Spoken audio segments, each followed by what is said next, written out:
Hello, everyone. Good evening, and just some introductions. Tonight we are going to have a little discussion. Tonight we've got Mr. Gary Clarke, also from CMW. We have Rick, as most people will know, who's supported us pretty much all the way along. Yeah. And we have Dennis Morgan from the British Resistance Group, who's joined us tonight, and we're going to have a little chat about a few things. So, good evening, everybody. If you can just say hello and sort of introduce yourself again. Good evening.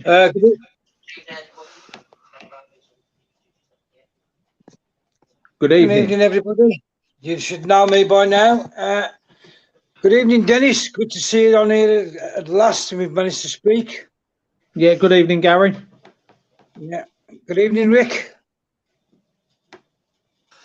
Evening, Garrett. You all right? Evening, everybody. How you doing, bro? Yeah. So that's introduction, Jarbo. You know, Nathan. Who don't? Oh, I tend to not really stick my face in the public too much, to be honest. But right, yeah, we've had many questions over the last month or so. Many, to the point where it's overwhelming to actually answer this in one go. So tonight we're hopefully going to answer a lot of the questions on this live. We've got Dennis has got a few questions he's gathered from members of the public and other people. I'm sure we'll be able to answer a few of the ones that me and Gary got as well. Like tonight, for instance, where should we kick off? Let's say common law constables, because we've been asked that a lot lately, have we not, Gary? Yeah. To the point where there's no such thing as a common law constable. Basically, what it is, it's they are police constables, and they are put in the role by the Crown to become a constable, and they obviously deal with common law. But if you go out and claim to be a common law constable, you are actually committing an offence because it's impersonation. it is. Oh, right. Well, this is the thing, right? All constables, CON, all constables are actually take a test under common law. So their duty is to uphold the Queen's peace. As we see here, this is the Police Act of 1996. Okay, now we'll just take this as a quick Google and you'll find out. It says here quite clearly, I'll be doing the other one about the sheriff in a minute. It says impersonation, etc. Any person with the intent to deceive impersonates a member of a police force or special constable, or makes any statement or does not act or does any act calculated falsely to suggest that he is such a member or a constable, shall be guilty of an offence and liable on summary conviction to imprisonment for a term not exceeding 6 months, or to a fine not exceeding level 5 on the standard scale, or both.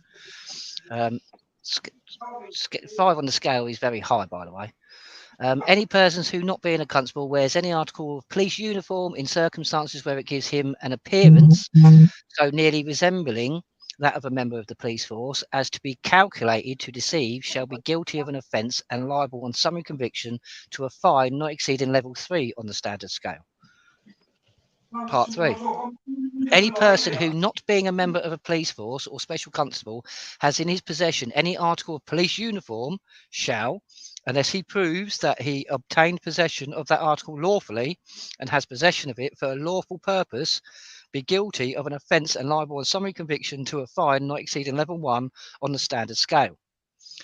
Article of police uniform means any article of uniform or any distinctive badge or mark or document of identification usually issued to members of police forces or special constables, or anything having the appearance of such an article, badge, mark or document. It goes on F1 to say special constable means a special constable appointed for a police area. The clue there being appointed. And this is what a lot of people don't realise. That's section 90 of the Police Act of 1996. I think we've lost Dennis. What I just showed you there, that's section 90 of the Police Evidence Act. Sorry, the Police Act of 1996. So that clearly shows you that Her Majesty's Constabulary, the Royal Constabulary, every constable is appointed by the Crown. Okay, they are a Crown servant. You can't just nominate yourself to be this. It has to be an appointed position. That's why they take an attestation of oath of office, because you have to take an oath to uphold that oath of office. We can't just impersonate police constables. We're not allowed to. As you've just seen there, they've got legislation for it. That legislation, technically is common law based, because it's to do with fraud, it's impersonation, it's deception. So it is very valid. This is another reason why many people will find themselves in trouble, and this is why, again, you'll find that common law constables don't get you anywhere.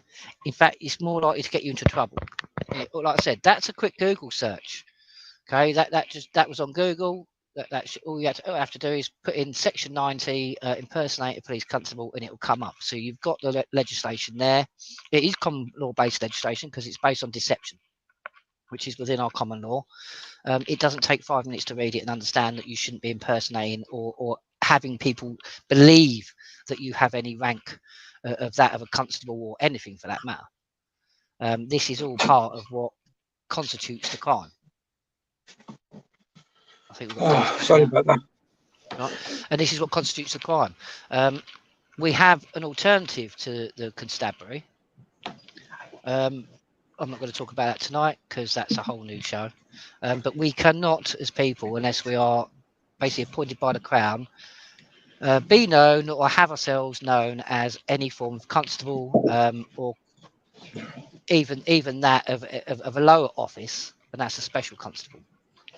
But all oaths are based on common law and upholding the Queen's peace. It's a constitutional oath.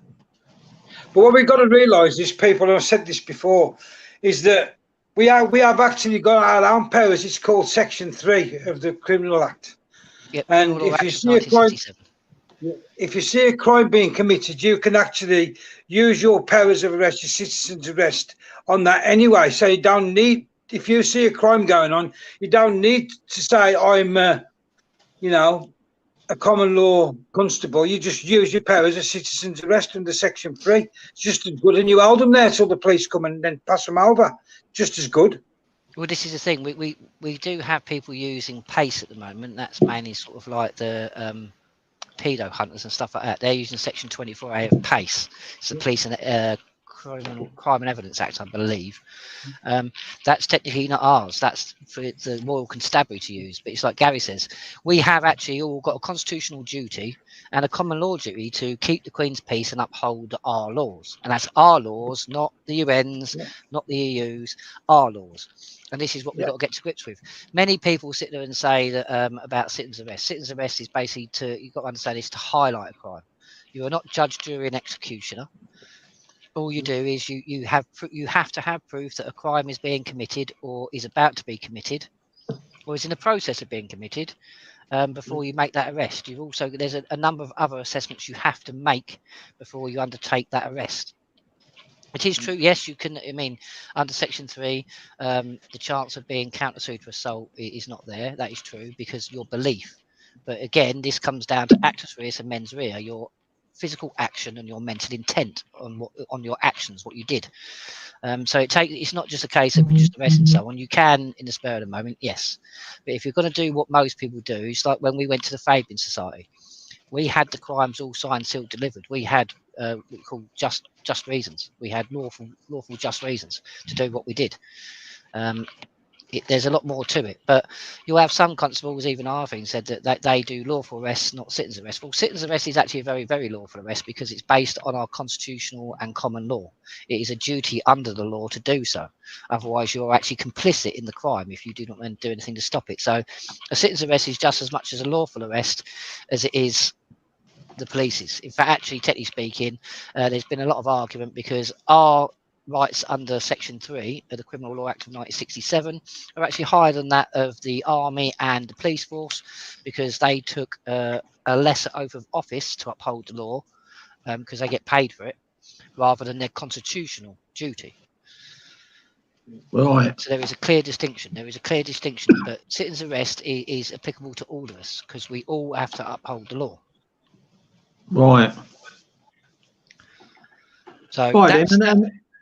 well, Another question I got for you is, what's the difference between lawful rebellion and dissent? right, well, lawful rebellion is an action. Okay, the difference is we're talking about opinion and action. Dissent is an opinion. So if you dissent to something, you have an opinion contrary to something. Okay, so but there is a maxim we have in our law. It's both in commerce law and our common law, and with any law, it's a maxim. Opinion does not give you grounds to act in law. So just because you dissent to something doesn't mean you get to go and act on it, because it's an opinion. You have an opinion. Without proof and proof of claim, you have no reason to act on it, because in law it doesn't give you. Whereas lawful rebellion is the physical action. So when you're in lawful rebellion, for instance, like you have, Dennis, you've completed your 61 declaration and you go through the process. Once you've done that, your actions then will be that of rebellion, not dissent. So anybody that's actually completed, Right. even just completing your Article 61 form, you go out of the realms of dissent into rebellion, because you are no longer thinking something or have an opinion about something. You are physically acting upon it, which is rebellion. That's Right. why you'll Okay. find that's why you'll find a lot of things that mention dissent are not really looked at or upheld, because it's an opinion. Whereas most things, I mean, it says even in the Human Rights Declaration of 1998, in the preamble, it mentions rebellion. We have the right to rebellion, not dissent, because that we can all have an opinion. That's protected as well. But the right to rebellion against tyranny is actually protected in not only our domestic laws but international law as well. Okay. Another question I've been asked. Everyone's getting confused with the common law court and Article 61. Right. Well, the common law court, because I used to speak to John Smith quite a lot. I thought he was a right man when I first sort of got speaking to him. But and I did back the common law court, because I did believe that if our courts are completely treasonous, then we should have a remedy apart from that. But the problem is, Gary will vouch for me on this as well, where we've actually dedicated quite a number of years to actually going into court and addressing this.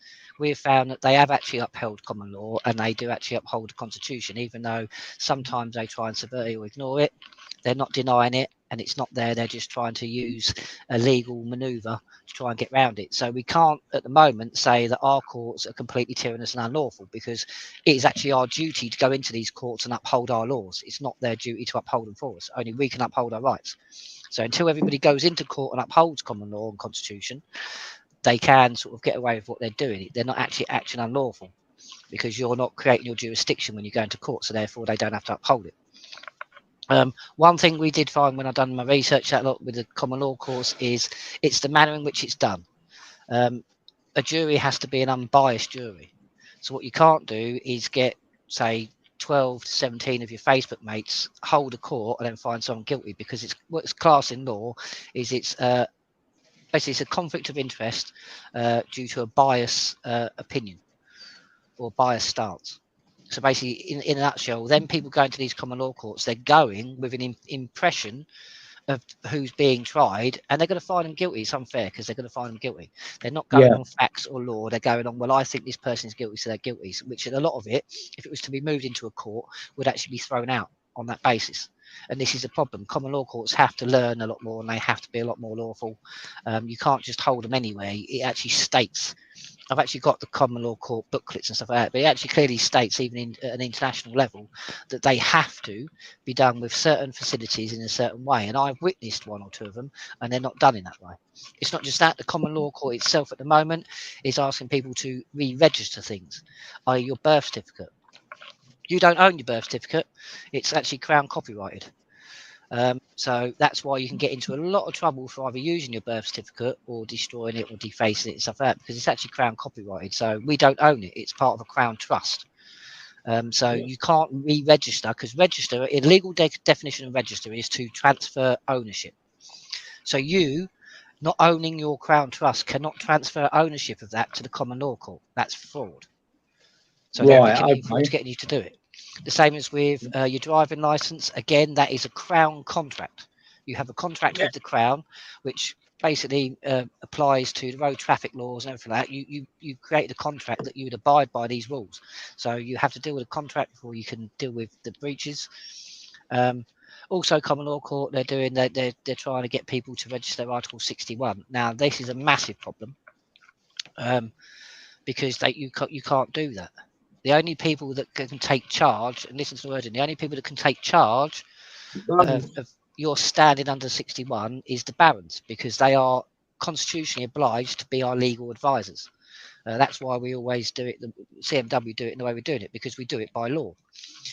You can't re-register that, because your 61 declaration, your affidavit of truth, and your claim of right are your personal property. You cannot transfer ownership of that to somebody else.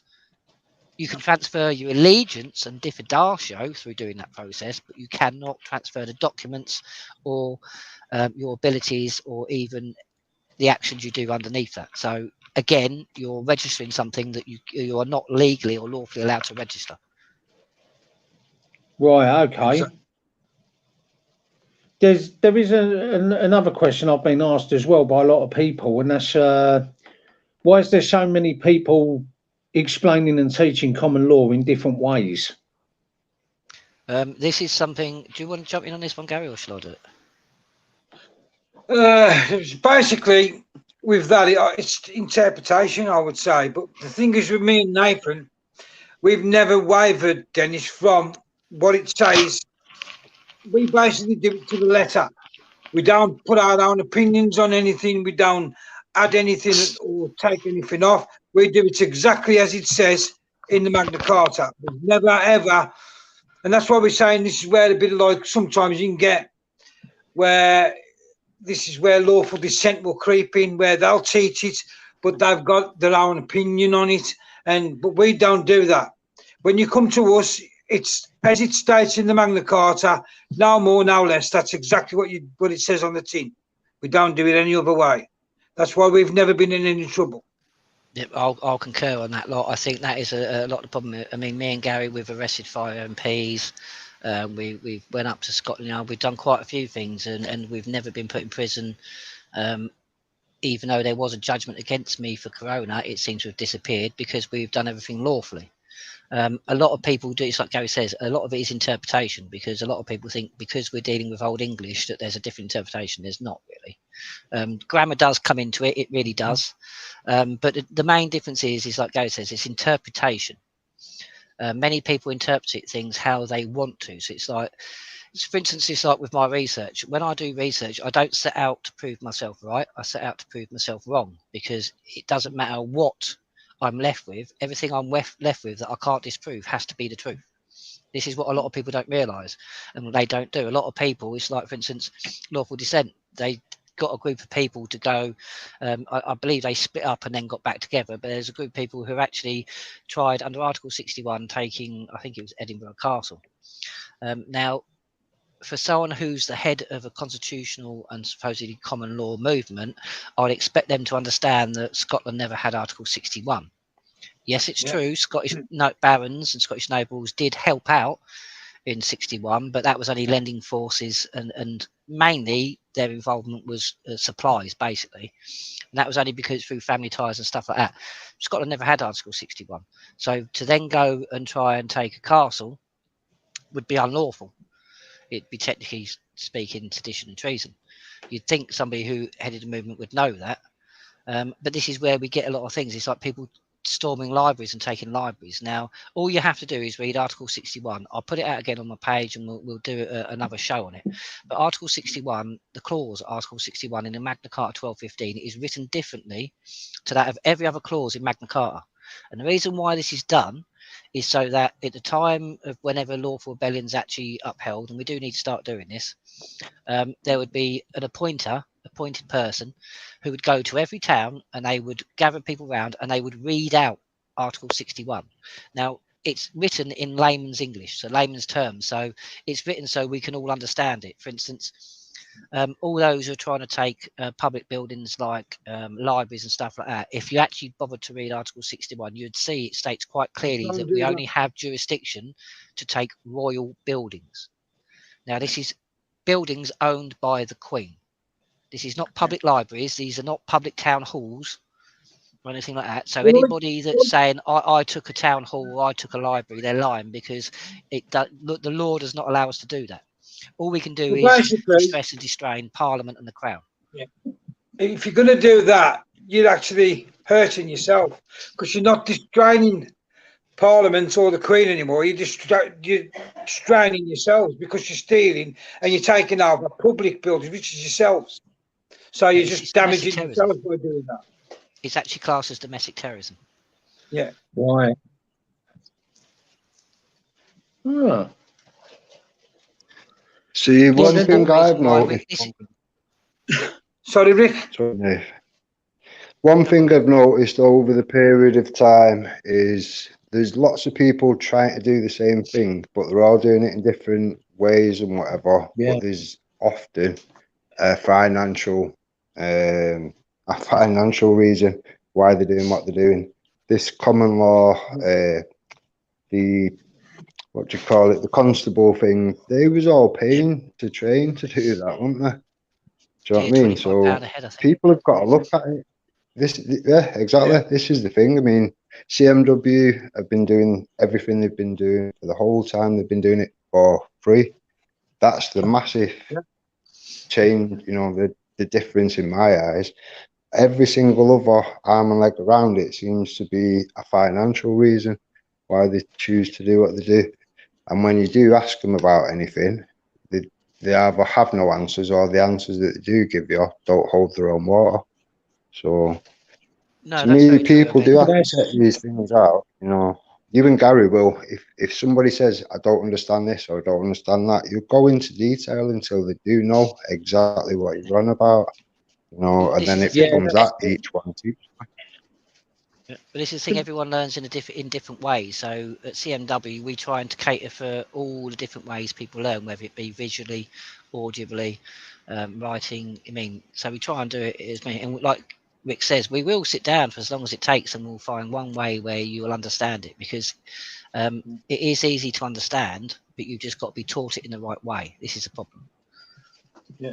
I mean, a lot of people like now with these libraries, they're getting they think you can just get to the library, and because somebody's there dressed as a woman, you can arrest them for this, that, and the other, with no proof of any crime being committed. You can't just do that. Even under common law, you can't just go and say, this man's dressed as a woman and I don't like it, I want him arrested.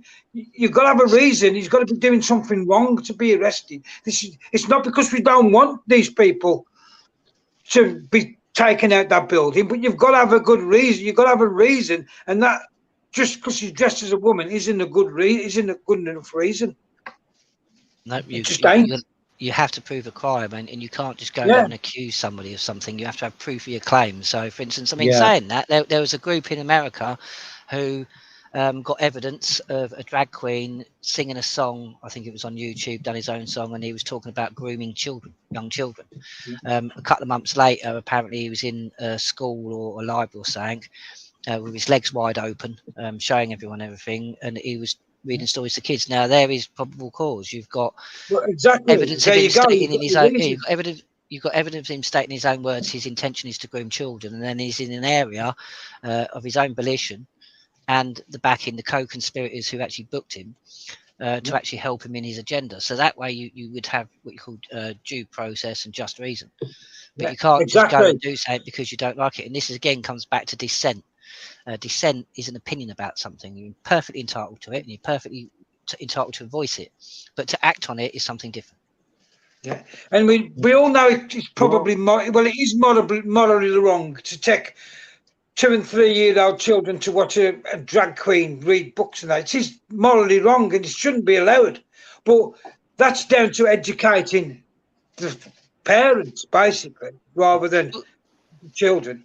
Well, that's exactly true. I mean, there is a massive movement now, and this is what people have got to realise. It's like most transgenders are not the same. There is a massive movement of transgender men, drag queen men, who are actually going against this narrative because they themselves say there is. I mean, all it's doing is hurting them. There's no reason for it. It's not justified, and they say themselves, "Why would you want to do this to your children?" And this is trans men, this is drag queens who have acts of their own, who are coming out and speaking out about this because they understand it is wrong in the way it's being done. Not all, and they're trying to say not all of them are like it. So not all trans men and not all drag queens want to come and speak to your children. They just don't. And if we don't attack them all, they're going to help us back this and help us get rid of the few that really do want to start basically grooming our children. But you've got to understand, it's like dissent does not give you the grounds to act. So like Gary says, it's like it may be morally apprehensive, but then again, like me and Gary said, if these truly are people who like to dress as women, then why can't they go dress like their little house on a prairie and read a nice story to the children? There's nothing wrong with that. We have these people in our society. Why do they have to dress in suspenders and provocative clothing? Again, that would be indecent exposure of some sort, wouldn't it? Because your intent would be to be provocative in a situation where you wouldn't necessarily be lawfully allowed to. This is what people got to think. Get it right and it'll work. It's just many people, it's like with the whole thing about talking about common law and teaching common law. Many people watch a few YouTube lives or gather a few snippets or read a bit of a book and that lot, and they run off with their own interpretation and going, yes, it means that. They don't do the research on Hansard and all the rest to say, is this still lawful? Why was this enacted in the first place? What it's used for? What's the case law? And this is what you have to do if you've got to do something major. But to teach people common law in the way most people are, it's down to their own opinion. It's not actual fact. I mean, me and Gary have for a number of years put out the very sources you need, i.e. the Malmontine Laws, the Bill of Rights, the Magna Carta, the Carta de Foresta, the Coronation Oath. I mean, these are all the sources. Well, that's the reason. So go on, Dennis. Go on, Rick. No, go on, Dennis. Well, that's the reason our group has got involved with you and Gary. Yeah, we've come across a lot of people that have been trying to charge us money. Yeah, and we found that CMW didn't. Yeah, they supplied us with packs and everything. Yeah, and you know, like a few of us are have signed up, and we're hoping to get some more people on board with all of this. Brilliant. Well, now I think back in 5 minutes.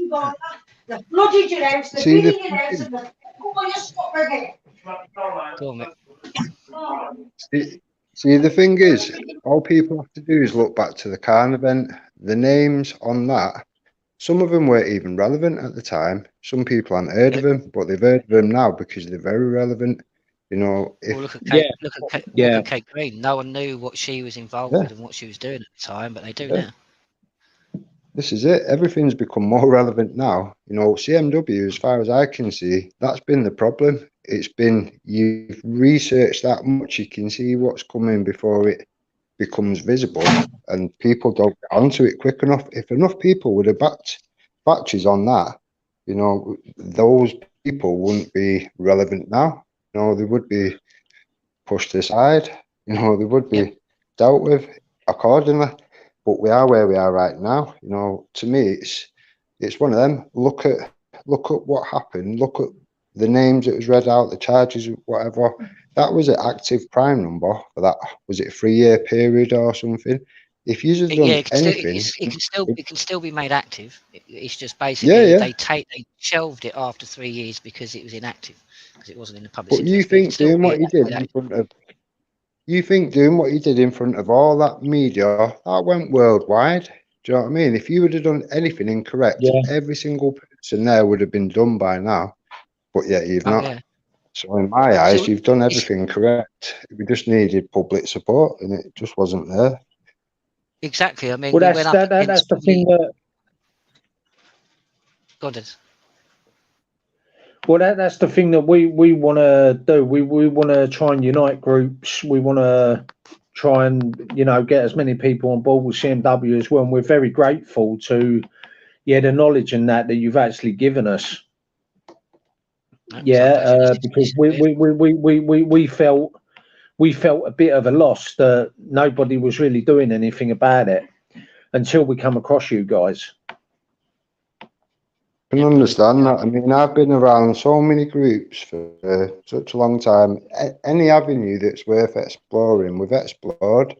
you know, and CMW have been consistent throughout every single thing. They've spotted things, even when it's controversial to, you know, what's being pushed or whatever. Everyone wants to get behind something, and if it's controversial but it's the truth, it's been put out regardless, and then proven to be the case every time. So for me, CMW has been consistently pushing the truth, the facts, and supplying the evidence, the free solutions. And to me, that's why a lot of people that could get on it, that have got the big names, the big numbers, the platforms, they won't get on it because there's no money in it to be made for them. That's, there's no money and there's no fame because we all work together. So there will be no one leading the charge. Yeah, that's the thing with these big names. I feel that these big names are creating a division in the movement. Yeah, they you know, like we come across ordinary people every day. Like me myself, I'm an ordinary person. Yeah, and you know, I do ordinary things and that. And you know, all these big names, the left must love them. Yeah, because that they're actually destroying the movement from within. It's like they're imploding. Yeah, 100%. Yeah, 100%. Yeah, and he's got to stop all of this where they're saying, oh, this person's a shill, or this person's a grass, this person's that, this person's that. You know, it's all got to stop. Yeah, it's time that they should all come together and unite. Yeah, because if they don't, they're never going to come to anything. Yeah, this whole movement's just a joke. Well, this is the problem with shills and stuff. I mean, they do have to be called out because, unfortunately, it's like you said, Dennis. Many times, what happens is we have people that go down a garden path that's not really viable and stuff like that, and then it takes 2-3 years. Okay, cheers.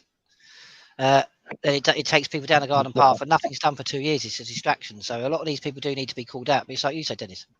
It needs to be done in a proper way. So we don't just go, well, here's a shill. Have evidence of it. Before you call these people out, make sure you've got evidence that you can produce, that people can see it for themselves and let people make their own decisions. Because we can't just sit back and allow people just to keep sending people down the garden path or teaching people the wrong things. But it has to be done properly. It can't just be a case of calling it, because it used to be, Rick, you'll remember this, 4 or 5 years ago now, there was a massive thing that if you just called somebody a Mason or GCHQ or something like that, then people would go, oh, I'm going to block him then. You need the proof. You need the proof. If you've got the proof, then your proof will speak for itself, and then these people can be put to a side by the people in general. But this whole thing of just calling out your competition because it thinks it's going to give you a heads up, I mean, it happened to me. Look at Lawful Dissent under Jackie Phoenix. The Canadian group put my picture up and pinned it to the top of the group saying that I'm a shill, I'm a spy, and I report patriots. Now that was done because they didn't want people listening to me. They wanted people listening to her and David Robinson. And now it's things like that we do need to call out, because that was shameful. That was a lie, the same as it's been said that apparently I'm meant to have run from a debate from Jackie Phoenix, and I'm not very. Rick, you on here? Have you seen me run from any debate? Never, ever. I've seen many people run from you, but never the other way around. No. I mean, every single group that has been talking, pushing something, we've always said, right, okay, let's have an open discussion about it, and then we can introduce the facts and the evidence, so we can all make our own opinion based on the facts and the evidence, nobody's opinion. But yet most of these groups will run for the hills. When you say that to me, when anybody runs away from that, you've literally already got your answer. You know, if you're still sticking around them at that point, you've got to ask yourself why. You know, anyone that won't have an open discussion with the facts and the evidence provided, you know, that's a win-win situation for anybody taking part, anybody listening, regardless, isn't it? You know. I've always said from the beginning, if what you're stating, if what you're trying to produce or you're providing stands up, then it will stand up to any testimony. So there's no reason why you shouldn't bring it to the table. I mean, my point's always been this. It's like, as far as I know, Jackie Phoenix has been to court a couple of times in Canada and wound up threatening the judges and the clerks that lot with their lives. I'm not saying she's never won a case. I find it very hard that people believe that I would go up against High Court of Appeal, multiple Crown Courts, multiple magistrates' courts up and down the country, and then put across the Constitution and common law, and do quite bloody well, if I do say so myself. But yet I wouldn't debate somebody from a different country who's claiming to know this stuff but doesn't know that Scotland doesn't have 61. I find that very hard to believe that people believe it. But again, this is the problem. Like I said, it's like me and Gary have just stuck to the letter of the word. So it's not us that you're attacking, really. It's our ancestors and everything that's been done. Yeah. So that's basically, to me, it's one of two things. It's either somebody with the right intention, but they've only got a little bit of the knowledge, plus they want a bit, you know, or it's the other side of things where they're just doing it because they want to make money. They don't care that it won't work because they only need a short space of time with people investing into nonsense. You know, there's never a good reason for it. If to me, if, you know, let's say Nathan and Gary have never asked us for anything. We asked them for advice and all of that. Yeah, but we don't, you know, like a few of our members have had problems. Yeah, but we don't. Yeah, we've never been asked for anything, and whenever we've needed paperwork or anything, yeah, they've always managed to sort it out. And yeah, we either get it downloaded on PDF or they send it to us through the post. I've personally sent so many people to CMW that have got issues, problems, could be all sorts, and they've always been given a free remedy. And some of them, Nathan's been on the phone to people at 3 o'clock in the morning because they're going to get a knock the next door and whatever. And he's always resolved everything for everybody. It's never cost anybody a penny, never. Yeah, I know. That's what I like about these guys. You know what I mean? Like, there's been others that have tried to charge us money, and I mean, take Rick for instance, Dennis. I mean, I'm sure Rick won't mind us because he said it publicly, but Rick has some problems with certain bits. So he wanted to do Article 61. So I talked him through the whole thing, and Rick can explain to himself. It does work. He's used it. Yeah, he does. I've actually used it myself, Nathan, like, with advice that you give me. 100%. Yeah, it's you know, it's just been such a big help. Yeah, and you know, we've got other members of our groups with problems, and I know that they're going to you for help, and I know that you're going to help them, and you know, we understand that you're a very busy person. Yes, that is true. It is very hard. This is why we are sort of thinking about getting some more people involved in the admin side of it, because it's getting very hard now. It's like I get thousands of messages a day. I'm juggling multiple cases at the moment, trying to help multiple other people. Like I said, we don't get paid for this. We are not professionals. So we don't get a wage. We're not sort of got an invested thing. The only thing we want to do is educate people, because if we all get educated on our rights, our laws, and we all start upholding them, we can stop them doing what they're doing. And that's what we need to do. Oh, yeah, exactly. But this is what I do beg of people just to understand this. I'm not a barrister. I'm not a judge. I'm just a man who spent many years reading and actually got into court and used this stuff. But there's only one of me and one of Gary. There is other constitutionalists and common law people around that do things, but we are very much in the minority. There's a handful of us who actually really do know what we're doing, to the point where we'll go into a court and do it. Many will say it. I mean, Dennis, you know of experience of this, where people have said they're going to do something, and then when it comes to the crunch, they don't do it. They just bow out. Yeah. See what people just to add to what we were saying before about, you know, whether to kind of confront people that are saying and doing things. Certain things can escalate to the point where the veterans are being used in a treasonous plot and all sorts of things. And it's all, you know, it could have all been avoided. You know, embarrassing across the board, I'm sure, for a lot of people. But if it weren't for CMW stepping in, you know, who else would have? Because everyone else seems to be staying silent. It was busy. Yeah, well, me and Nathan, we actually took part in a sponsored walk recently to help raise money for veterans.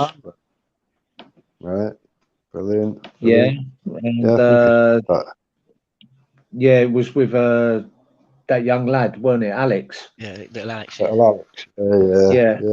Yeah. And you know, like, our veterans are being treated absolutely terribly.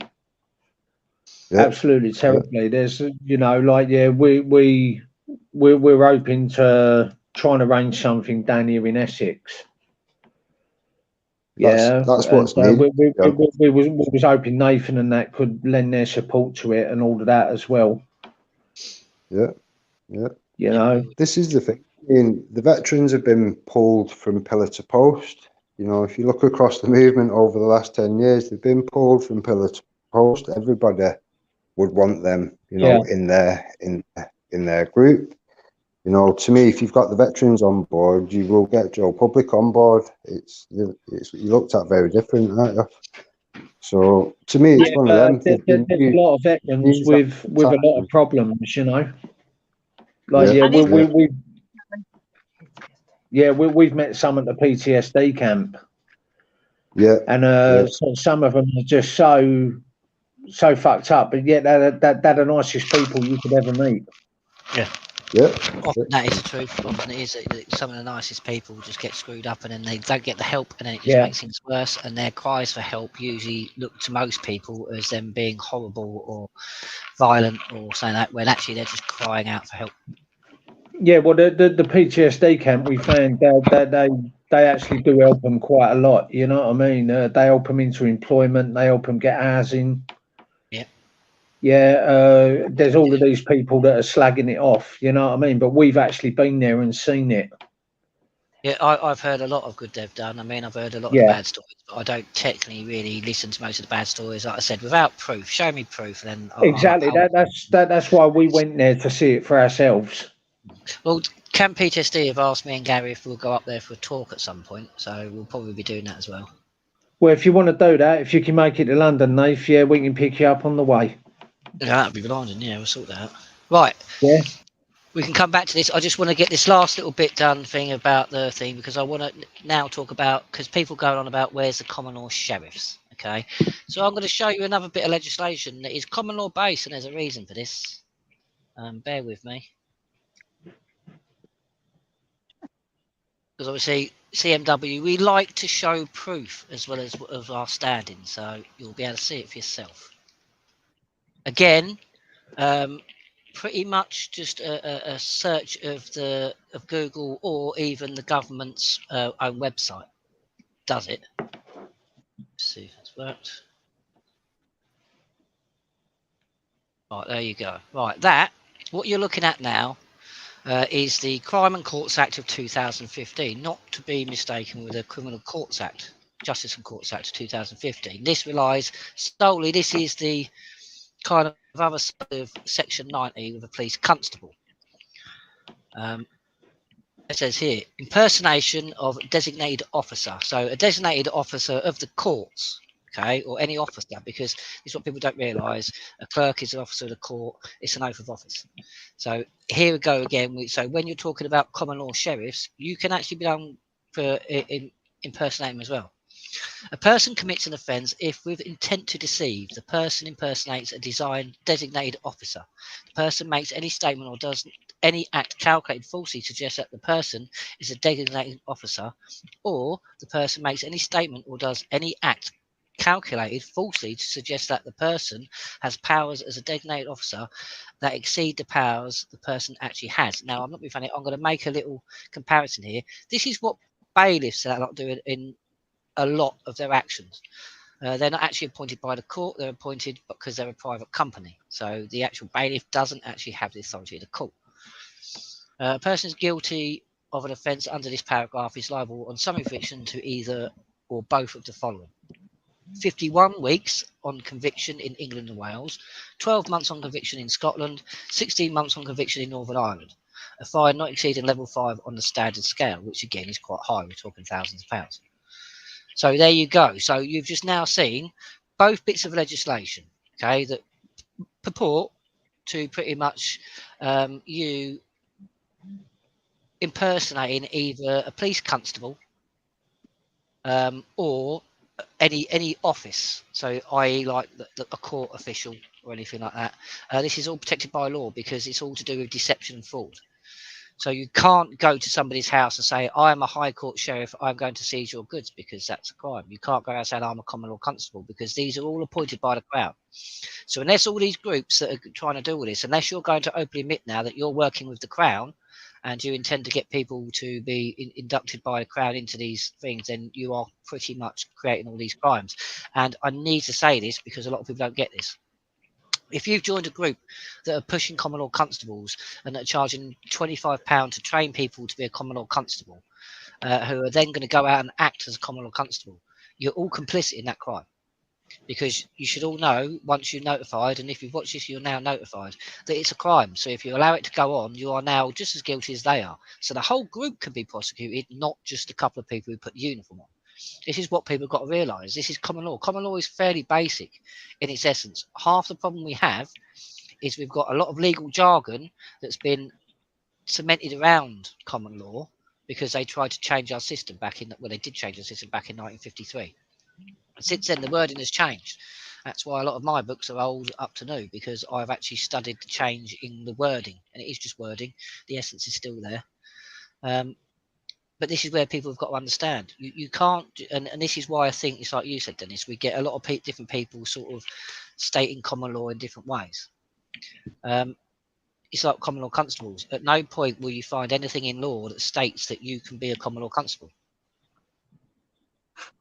To me, every time somebody does something that's like doesn't work, or you know, it's just embarrassing or whatever, and it makes that whole element look like it's not worth, you know, not worth whatever. So if you do it right, you know, to me that's the thing. If you do it right, you don't get bothered, you don't get done. There is no charges. It's like, wouldn't we rather learn and do it the right way rather than keep doing it the wrong way? It's embarrassing, surely. It's like you mentioned earlier, Rick, about the Fabian arrest. Now, there was 8 of us. So, I mean, it's like, this is not including Sean Morris or Graham Moore and that lot. They all stayed away from it and let us do it. So please don't keep thinking that they were part of it, because they wasn't. They stayed well away from it in case they got arrested. They didn't have the backbone to follow through. But when we went to the Fabian Society, there was a reason why we bought tickets, because the fact that what it was the Quaker building. And now the Quaker building is a private building. Okay, it's not owned by the Crown. And it's not a public building. It's privately owned by the Quakers. So we didn't have, technically speaking, well, it's not. We would basically, to get away with doing a trespass, because we've done what we call a lawful trespass. Even though trespass is a civil matter, it's not a lawful matter. But to be on them premises to do that arrest, because we had to wait until Sadiq Khan actually come up to speak, so we knew he was there and stuff like that. We couldn't just do it and then start running around the building. We bought tickets, and when we bought tickets, through invite, through an email, we was then legally and lawfully allowed to be on that premises. Then our actions, because we was legally and lawfully on them premises correctly, then was not contrary to law in any kind of way, whether that be civil or criminal. We then arrested them under Section 3 of the Criminal Law Act of 1967, which is a constitutional and common law based act. It's because we have the power to arrest, the citizen's arrest. We did it right, we did it correctly.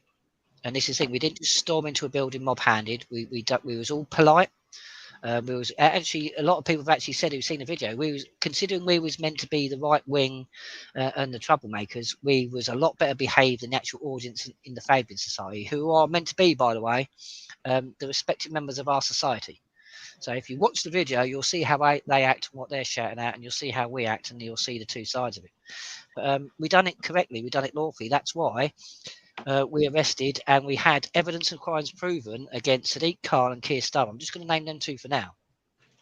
Sadiq Khan is the main solicitor who helped get all of the 9/11 bombers off, most of the illegal immigrants, anything to do with jihad or anything like that. This man has got these people off, or he's got them a cushy deal. He's a very good solicitor, and he is a very good solicitor. Sadiq Keir Starmer. Solicitor, I think he's a barrister as well. He's also been the head of the Department of Public Prosecutions and CPS. Now, there's a man that has had every single office that there is possible. Now, it's like Rick said earlier, if we would have put a foot wrong, if we had made a step wrong in our paperwork, them two people alone should have been able to destroy our paperwork, but they didn't. Right. Police backed our charges. They actually backed it and put it to CPS. So the police backed us on our charges with evidence of crimes proven. We've got all this. It's in the pack. There's a letter in the pack and that lot you can send off to police, because we're going to do another one where we go to the police, and I'm going to go with CPS as well this time, because the police did back us, but we need to start moving them to help them move against CPS for us. So that's the way we're going to be going with You that. should But maybe play a bit of that.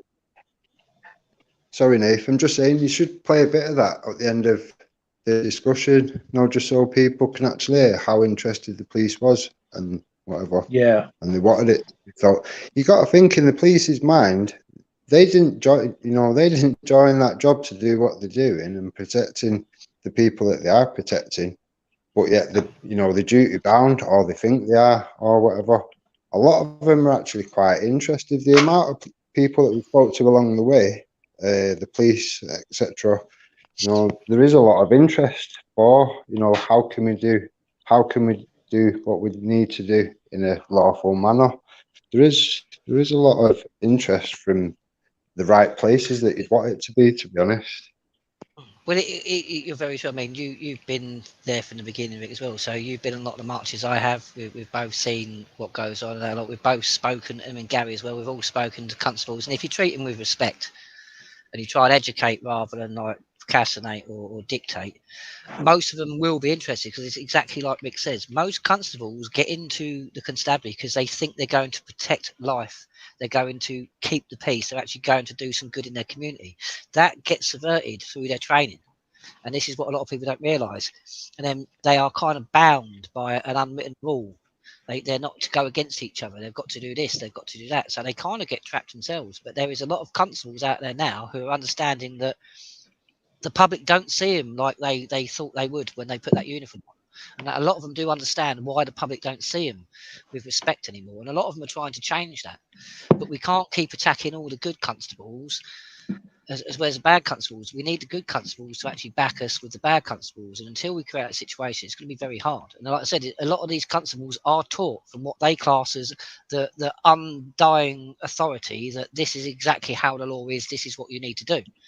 Like I said, Rick, I've seen you talking to constables. You've seen me talk to constables.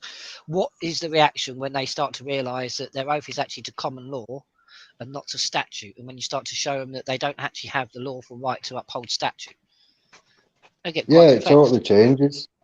Yeah, to me, I think you get a good reaction. Like when they used to see the T-shirt and all that in the mix of a demo or whatever, you'd find that they'd be lying for you, and they'd only be polite with you.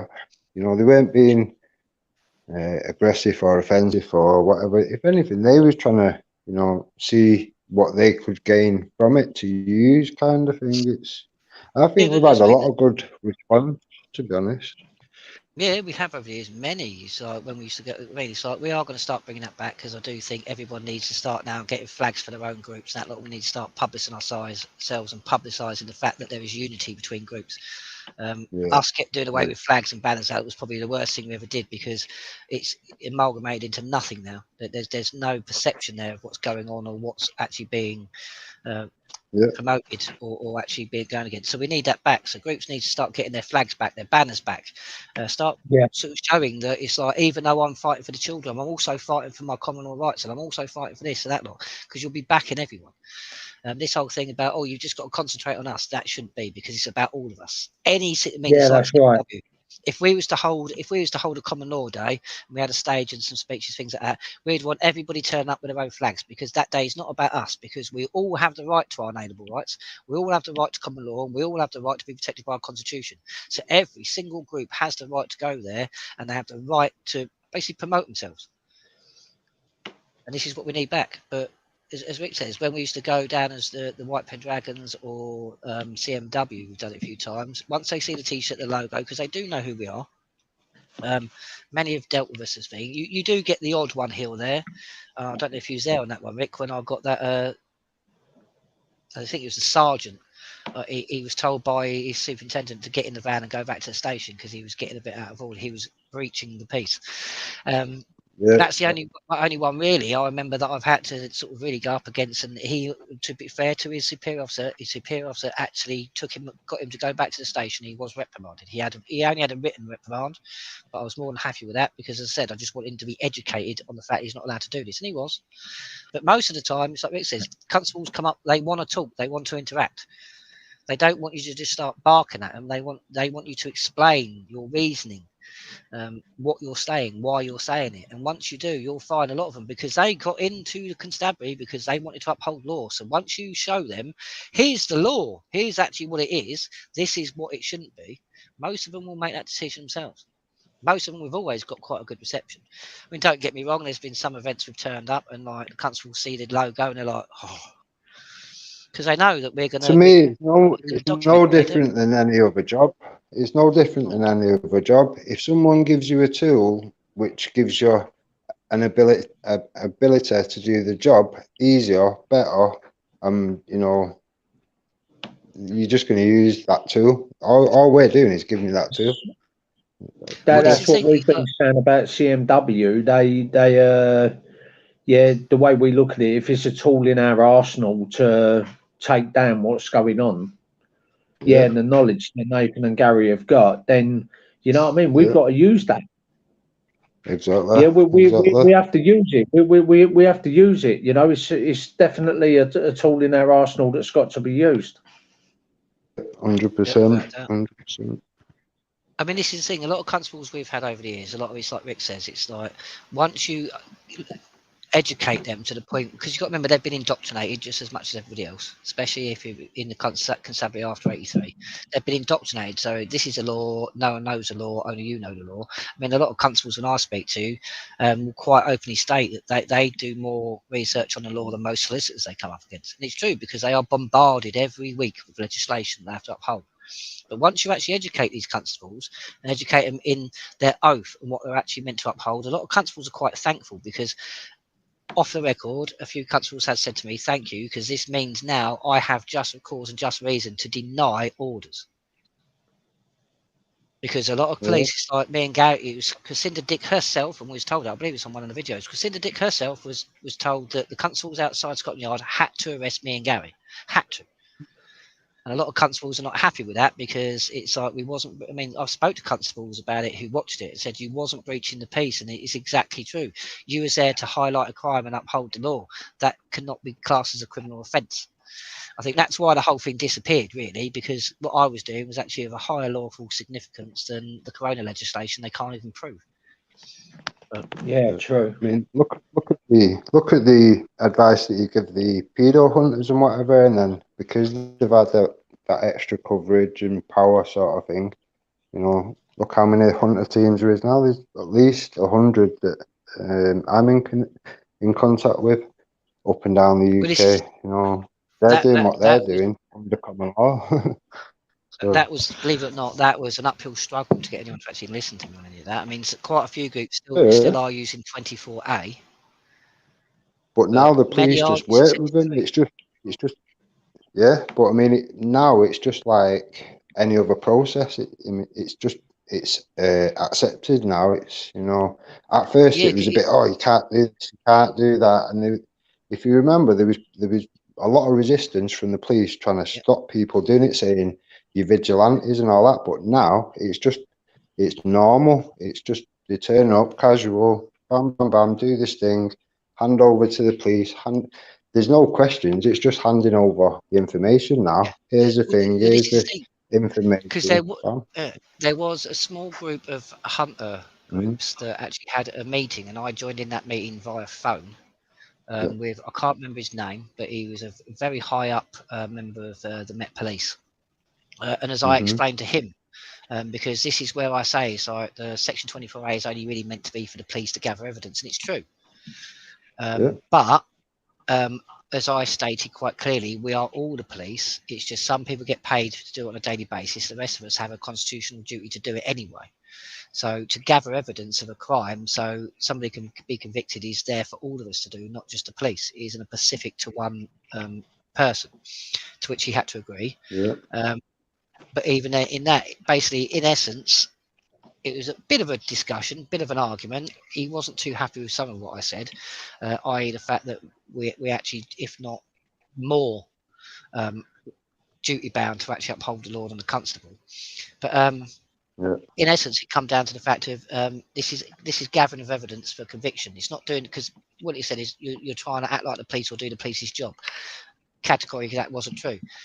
They are assisting, and this is what every hunter group has to say. You are assisting in the gathering of evidence and to highlight the crimes, and then you will not get any bother, because then you are not trying to be a constable. You're not interfering with, and this is the main one discussion I had with this inspector of the Met Police in that meeting. You are not basically obstructing any form of investigation, because all you're doing is information gathering. And then you'll highlight it to the police. You give the police, again, they're doing the same thing. Before, they was just arresting the person, then trying to do the evidence after. But now they're doing it all right. They're getting the evidence, and then they're making the arrest, and they hand over to the police, and then it's signed. So there you go. But this is what a lot of people have to start doing. This is the thing. We've been policing our own communities for some time now. You know, we've already been doing it, and it's already accepted. So changes are happening. You know, it just needs to be that one step further, in my opinion. You know, anyone that does anything needs to be held to account. You know, like the can thing, the facts and the evidence are there. Like you're saying, it can be revisited. You know, we just need public support. To me, them people weren't really relevant at the time, but they are now. So, well, this is the thing. This is the reason why it's done back then. Would we get a different pool of people behind us this time, enough to make a difference? I don't know. It's got to be worth a try, in my eyes. See, this well, is the more groups that start uniting, the better it's going to be. Yeah. Well, this is the thing. This is what we've been trying to do for a very long time, because a lot of people sort of like want to lead the charge, stuff like that. With CMW, we don't. We've kind of we have on court record evidence of sedition and treason. We have a case with evidence proven. Rather than sort of us be the Billy Big Boys and thingy, what we would rather have, like we spoke to you about, Dennis, in the British Resistance, it's like, as groups, we can all start gathering the evidence. And then once the evidence is gathered, we can then add that to the already established case, and that case gets bigger and bigger and more cemented, so we have more of a chance of actually doing so. If we're all trying to sort of bring out our own court cases, I mean, it's like, I can't remember his name. There's some bloke on there who's trying to get common law constables and sheriffs down to a library to arrest some drag queens or something. So if they concentrated on the cases that have actually been successful, not like Benicia's, where he tried to do a legal argument that would have landed up getting his trust and money at the end. If we actually go by law, and we can actually put out all the proof, there's the evidence there, there's a crime reference number, everything of our arrest with Sadiq Khan. If you actually back what's actually been done properly, it will work. What we can't keep doing is having all these people that have come up with a gimmick. It's like, well, I found a loophole in, I don't know, commerce law or equity law. It's like, well, that's not going to bring a criminal conviction. It's going to bring money, but it's not going to bring a criminal conviction. Stop. If we want things changed, the only way things are changed in this country, or in any country really, is by law, not legislation, but by law. And for that to happen, the people have to stand up and uphold the values they want. And this is what we need to do. In my eyes, people should have had enough of being led down garden paths and paying for things that are just worthless and signing petitions that get you nowhere. Let's unite on something that will work, and then every step you make, you're moving forward, not backwards or sideways. Yeah, exactly, Rick. I totally agree with that. Well, this is what we've been doing at CMW. It's like we always try and move forward, so we don't tend to go backwards to move forward again, because it's a case thing. It's like we'll help people catch up to speed a lot, but we can't keep doing it. It's been happening too much. Like I said, but this is where it's like people all have opinions and that lot and say they've got evidence of this and they can do that. Then what we need to do is start gathering. Every group needs to start gathering the evidence. So it's like with the WEF, our politicians, stuff like that, gather the evidence of their crimes. And then we'll sit down and discuss it. All it needs consist of is one person from each group taking part in something, maybe once a week, to ask questions, get caught up on whatever with yourself and Gary, you know, troubleshoot anything that you've got, and you know, that in itself would be easy enough for you to do, wouldn't it? And exactly. then That's it kind of. that's what, Yeah. well, that's what we're You trying to know, build up now as we speak. But it's taking a bit of time, but it's slowly getting there. But this is the whole point. One person from each group can just be the relay, so that they're just the voice of the group, and then they can come to the table, say, right, well, we've got this evidence, things like that, and then we can start building it. Because every group that actually adds evidence to this thing, it's not we're not going to think they're going to all get their name mentioned in it if it's successful and stuff like that. So everybody's going to get their name mentioned. It's not going to be we're just doing this and then we're going to run away with it, because we're not interested in that. But everybody who inputs will have the right to say, I did that, I took part in that, because that's what we want. It's going to take, like I said, we found this out with the car arrest, the Fabian, sorry. Unless everybody backs it, and it's going to need everybody in their individuality with their sovereignty to back it. So it's not a case of, well, their mate went and arrest them, I'll just watch them, they'll do it. It doesn't work like that. We are fighting against a very corrupt, very tyrannous government and judiciary. What you're saying there, Nath, is bang on. You think of the groups and the platforms that was around at the time, and was there even a whisper of it? No. At the time, he was pushing all these other things that have ended up either scammers or, people leading people down garden paths and whatever. All that was being pushed, but none of that was being pushed. It went worldwide. Where was everybody? Well, this is the thing. I had friends of mine.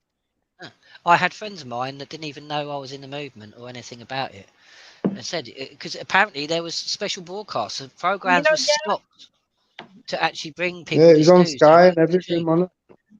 Literally, it was even. It's very hard to do. We actually even had a massive article. I think it may have been front page in the Tokyo Gazette, which I'm not being funny. It's not impossible to get on, but we managed to get on there. It was global. We went around the world. But this is the thing. Yet, rather than back us, because we're not doing this for our own like kudos or ego. We're doing this because this needs to be sorted, and the way we've done it is, and this is how they've used it against us. The way we've done it is the people demand this. But what's happened is the people are not backing that demand, so therefore it just looks like we're on our own and we're just fraying about in the water. But this is why we've done it. We've done it on behalf of everybody, so everybody now can add. We've done the hard bit. You just now add your name, your sovereignty to it, and then we'll get this done because it is in the public's interest. Because at the moment, it's a numbers game, isn't it? It's just a numbers game. The more numbers we get, this is why we've concentrated on the Constitution and common law for so many years now, because it is the basis to remedy for everything. So whether we're talking about the sexual grooming of kids, Sharia courts, anything you name, illegal immigration, stuff like that, it can all be sorted out with our constitution. So every single group out there, every single movement that's got an agenda to either help the kids or say that, if they was to help come under one blanket, sort out our constitution, sort out our laws, you would watch by law loads of things being void just by that action, because they can't be lawful. But you know what I mean? We're all going to fight over it. It's like, well, I'm going to fight for the kids first, and then I'll do the constitution. You're never going to do it. So let's all get together and fight everything. There's nothing wrong with us all fighting at different angles, but if we're all using the same weaponry, it's going to be a lot better. It's, like I said, it's no good us going in there with a bazooka and you've got other groups going in there with spud guns. It just doesn't work like that. Remember, Nate, when we used to go on that, can't think of the programme at the time, that Nigel Farage used to run, and sometimes when we go on there, all ask the same question, literally all ask the same question. You used to have to shut the thing down, if you remember. Yes, Lots of times LBC, there you go. You can make impact. Yeah, you can make impact. It's being a bit strategic about things, really, isn't it? Well, this is it. If we all act in unity, exactly what you say. On LBC, we literally used to bring it to a standstill, because everybody would just be asking the same question over and over and over and over and over and over again, to the point where it just blankets the feed. So it's a case of they can't address that. If you remember, they all used to have the same flag and whatever. And why has everyone got that same emblem or whatever? What's going on there? And then all the questions are flying the same. They're just like, we can't handle this. Just shut the feed down. Well, this is another thing as well about the logos and that lot, about like Facebook profile logos, stuff like that. It's like the worst thing that ever happened was when everybody allowed themselves to be tricked not to keep it up or not to push a certain thing, because like you said, it was the White Pendragon logo. It was known for something. So I said, it's that me and Gary are still known because we was the heads, we was the trustees, so we was like the leaders of the White Pendragons, but we've moved away and we've started CMW. It's no different. We've done all the actions that the White Pendragon's done, we're done with me and Gary. It's just we've moved to CMW and we've done more since. But if everybody was to actually start flying the logo again, you'd see what we had back then. You would see that the government and the police force and everybody started to realise, hang on a minute, these people are amassing here. They're starting to unify, and they're all coming under a certain thing. And this is not about coming under CMW or White Pendragon things out, but it's about showing something that you stand under. So there's not many logos that have a constitutional connotation like CMW or the Pendragons that actually really have an effect. Yeah, it did. It had power. Definitely had power. At the end of the day, it's power in numbers. When they can see that you are, you know, all unified and you're all, you know, you're not here to cause a problem. You're here to, you know, bring a solution.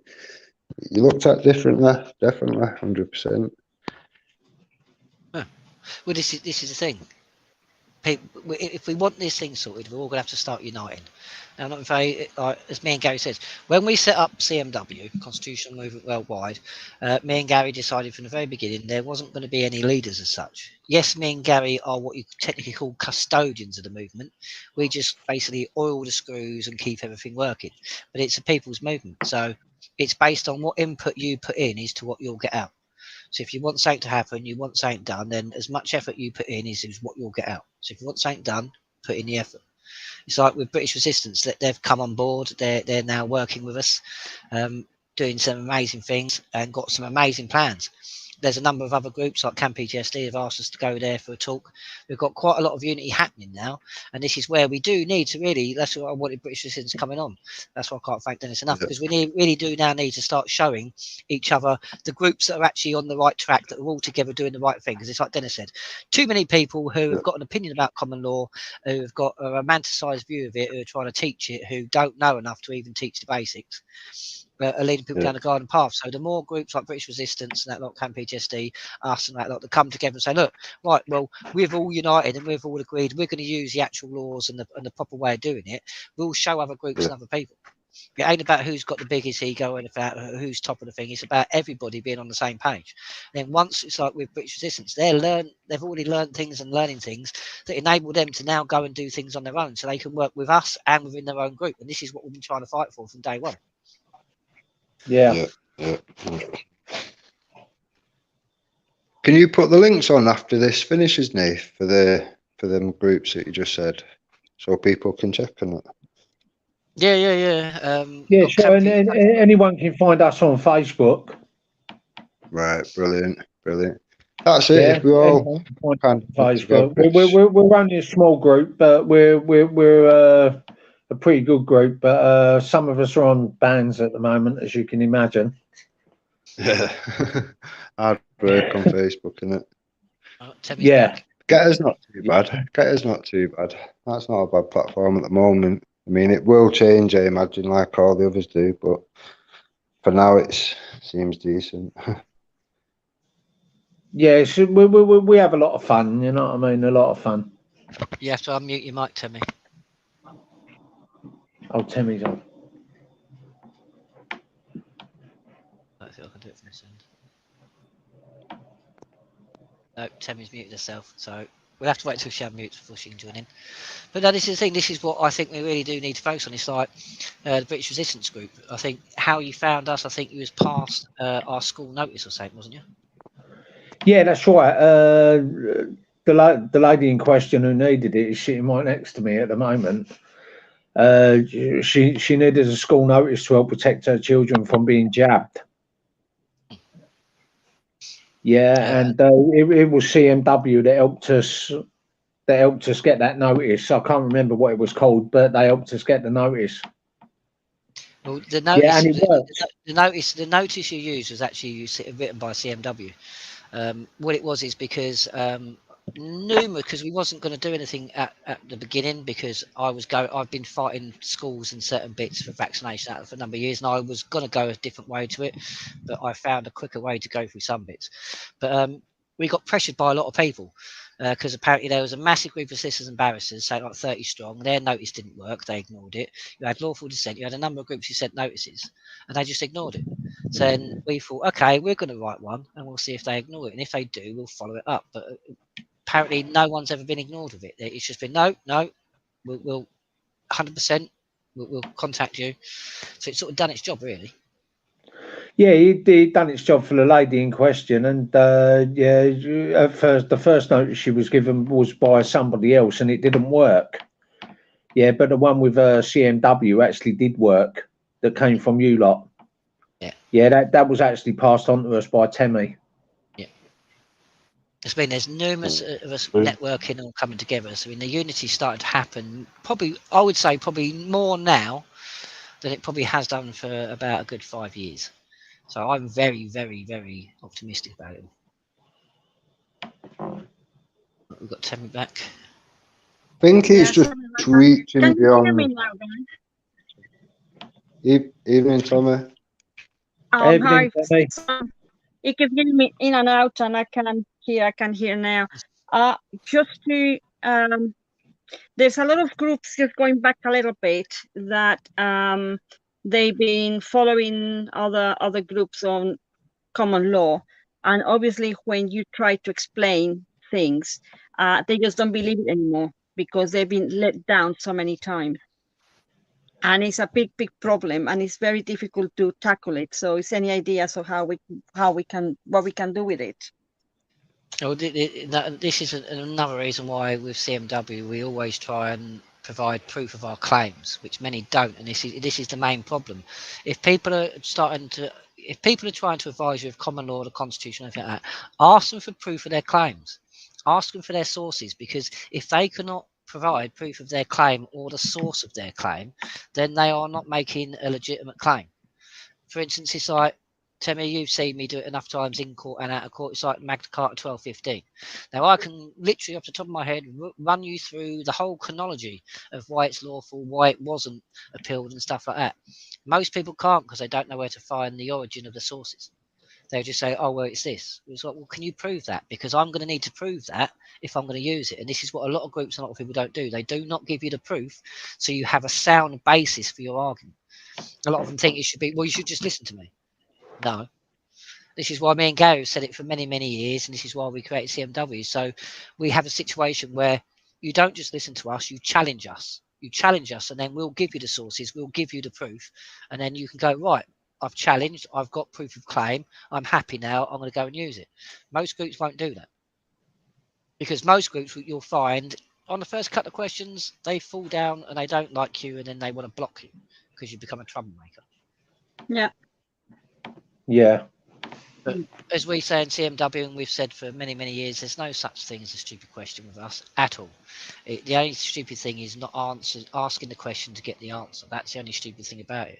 And we're all learning at different speeds, and nobody should be taking the Michael out of anybody for not knowing as much as somebody else. It's all time we chip in and educate ourselves, educate each other, because they're not going to. So we need to educate each other, but it needs to be done properly. That's why I keep saying, until I'm blue in the face, the sources. Okay, there will be sources for your factual argument. Start if your group and that lot are doing this, then start putting out your sources out. Start proving your proof of claim. I said I can prove Magna Carta is still active because I've got a court order from this year where a judge wrote it himself and never rebutted it. So I can prove that physically. No one else has even gone into court and even attempted it. This is one of my main problems. It's like we've got a lot of people who have got a lot of constitutional common law groups. There is a few groups, by the way, who have actually gone to court and have proven themselves. But again, they're a bit like CMW. We tend to get pushed at the back for the shields. But let's see. Actually proved it for us. Exactly. The Miller versus Regina 2017, I believe. The commentaries to that case are very, very interesting. But yeah, basically, the Supreme Court had to uphold our Constitution, namely the Bill of Rights 1689, 90, 8889. Because it impeded, basically, in technically speaking, it impeded on the government's right to legislate, or their lawful right to legislate, which is given in the Bill of Rights. This is what I was arguing in the Corona case as well, because the right to protest and that lot is on the same level as the government's right to legislate. So one can't be taken by the other. But Gina Miller's case proved it. They held the Constitution. I mean, I'm not being funny. I'm going to organise something, because a court case is coming up where the court is being completely unlawful to the point where they are openly committing a crime. I've got the prosecution solicitor who has openly stated in court that we do not have a constitution. So I might be looking at, again, and we might be doing this with a couple of cases, because there's another case with a man I'm not going to mention at the moment that I might be working with, and we want to try and get some people who are going to come into the court and witness, because 15 witnesses, say 12 to 15 witnesses, all under Article 61 with their completed forms, that lot, it's going to be a lot more powerful than a magistrate or technically court record. It means that it will be witnessed by multiple people. So if you've got, say, 15 affidavits stating the court's committed a crime, it's going to be very hard for that court, and they're going to have to, by law, pick out every single aspect of that affidavit and disprove every single point of it. So our next step is to completely distrain the judicial system. So I'm hoping groups and every one of you get involved in that, because it's going to be fun. It's going to be slightly unnerving, but it should be good. But this is what we're going to do. We're going to start take it to the courts. We're now going to start, because we've proven a lot of things. Like I said, I've got stuff in court orders, like this case coming up I'm thinking about is in a magistrate's court, and where I've got stuff from the High Court of Appeal and a Crown Court, the magistrate stuff doesn't stand up against it. They have no right to contradict it or to counteract it. So it's going to be interesting.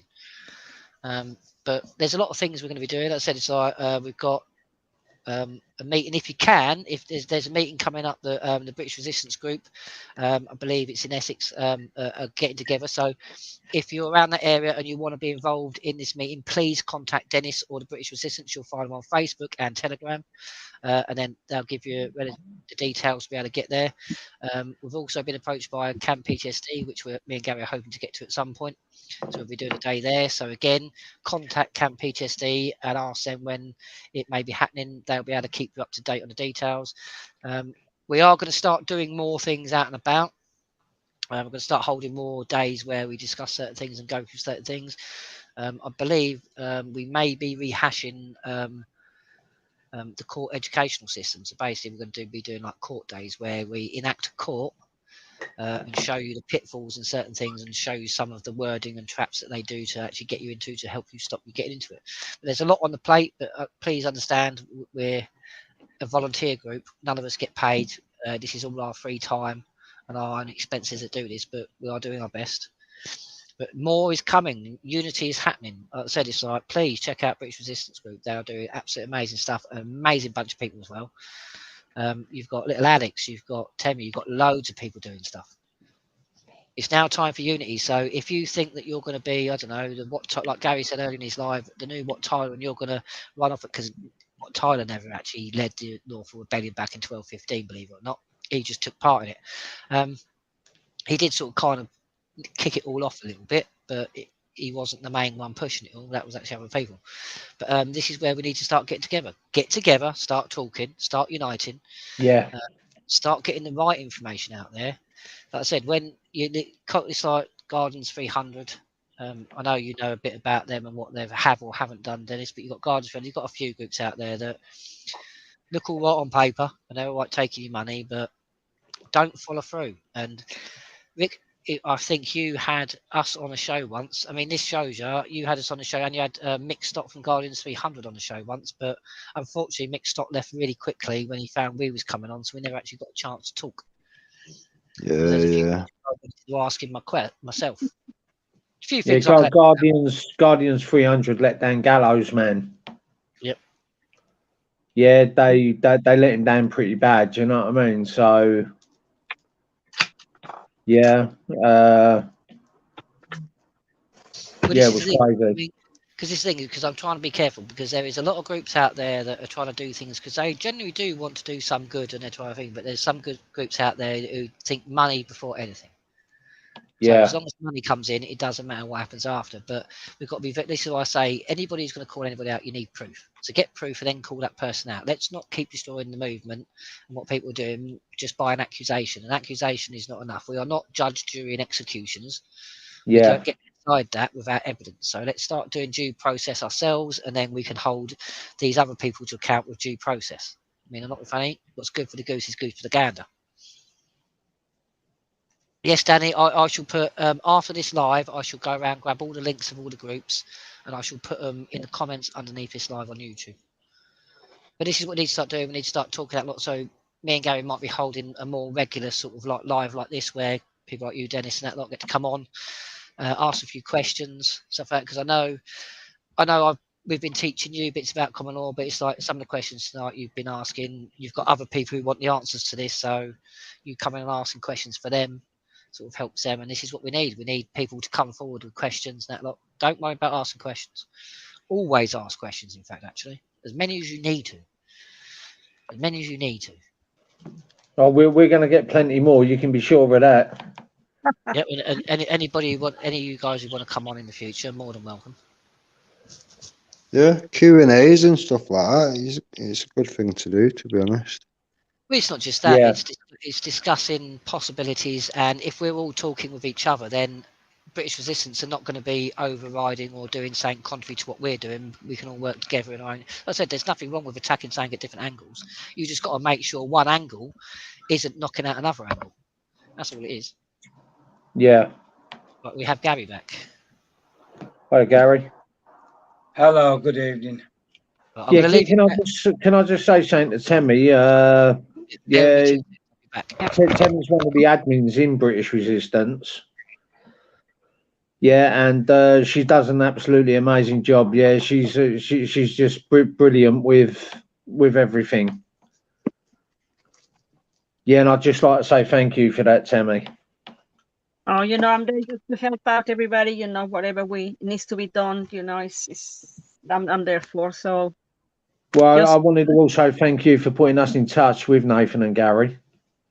That's all right. I'm best. Yeah. It's you do an absolutely amazing job in the group, girl.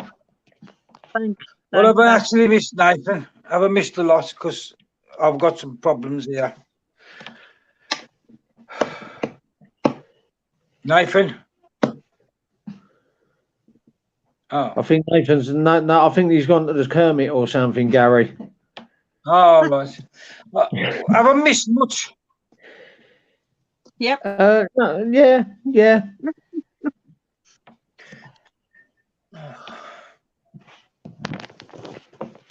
Probably have to play it back a bit after Gary, I think. Yeah. Basically, what's happened with me, guys, I've just had to rush up to my house. They've got in my house again, and they've turned all the water on, and I've got a flooded top to bottom. Got to get all the carpets and that up tomorrow. They just left the water running. It's good. My nephew went up there to drop some stuff up for me. What he's got to do in the bathroom, and it was him who's come down. Basically, what they did, they pinched the boiler back again. What we've just put back on, pinched that, ripped all the water off, and when they ripped it off, it was live. So it's just flooded everywhere, and they've done a runner. But I don't know how they've got back in. I just don't know how they've got in. Wow. There's a point while we're talking about your house, Gary. I've shown the legislation, i.e. the Police Act of 1996 about impersonating police constable. I've also shown the Crime and Courts Act of 2013, which shows that you cannot impersonate a member of the court. You've had first-hand evidence of this and interaction with 2 High Court sheriffs, have you not? Yes. Could you explain a bit about that interaction for us, please? So people can get a rough gist about what's real and what's not. Well, basically, when they show up, they introduce themselves, they show you the badges. You can ask them any questions that you want to ask them. They ask if the tenant's there, which he wasn't, obviously, because he'd already gone. They tell you what they're there to do. They are there to make sure that the transition is because you've won the the course, the transition is as peaceful as it can possibly be. They've got all the relevant paperwork of who's won what, which you have to sign to say you are now taking control back of your house. They give you the keys, they check everywhere. Basically, like you saw how the mess you left that house in, Nathan. Basically, their job then is to take the same notes that you're taking down, so it marries up for when you it backs up everything that you say when you go to court again. Like basically, what Gary's basically stated is the High Court sheriffs come there because it's the High Court sheriffs that actually take possession of the property. Yes. Because it is the court that has liability for the repossession. So once the court repossesses it using the High Court sheriffs, the High Court sheriffs, as Gary says, then gets Gary to sign over. So then possession is given back to Gary. So the middleman. But as Gary said, there's the key words there.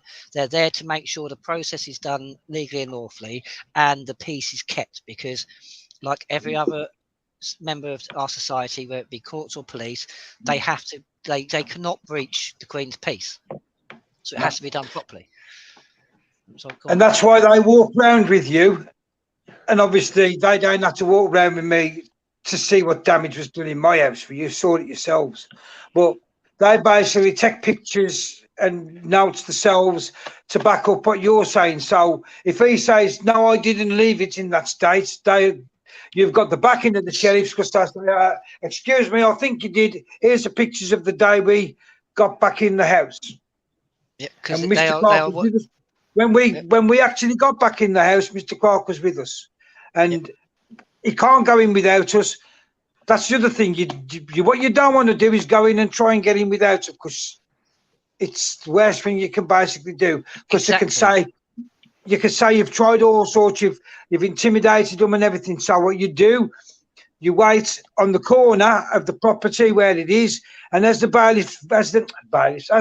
High Court sheriff's van goes past you and pulls up outside your house, then you pull alongside it or over the road, and then you make yourself known and you introduce yourself and you go in together. That is the best way, the most safest way you can ever get your house back. Exactly, because as Gary says there, and he hits now right on the head, because the High Court sheriffs have to take possession of the property before anybody else. So if Gary would have entered that property before the High Court sheriffs entered that property, Gary would have no standing to say this is how the property is left. So what's happened is the High Court sheriffs have gone in. They've seen it, right, well, this is the state of it when we took possession of it before we give it to Mr. Clarke. So they've documented that.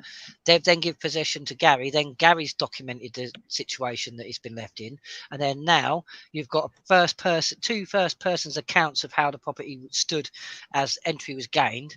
You've also got Gary's affidavit, but if he does one, that will uphold the fact that that was true. And then you have what you call a very, very good foundation for a criminal charge, basically. But this is why we keep telling people about gathering your evidence. Do things by due process. It's like with common law constables and some constitutional groups. People want to skip processes. It's like people gone about lawful belly and go, let's do it. I can assure you, me and Gary will not be doing anything under lawful bellion unless you've got one of them declarations that's signed and lawfully done and it's all completed, because it doesn't work like that. You don't just get to go say that 200 of us decide we're going to go and do something under 61.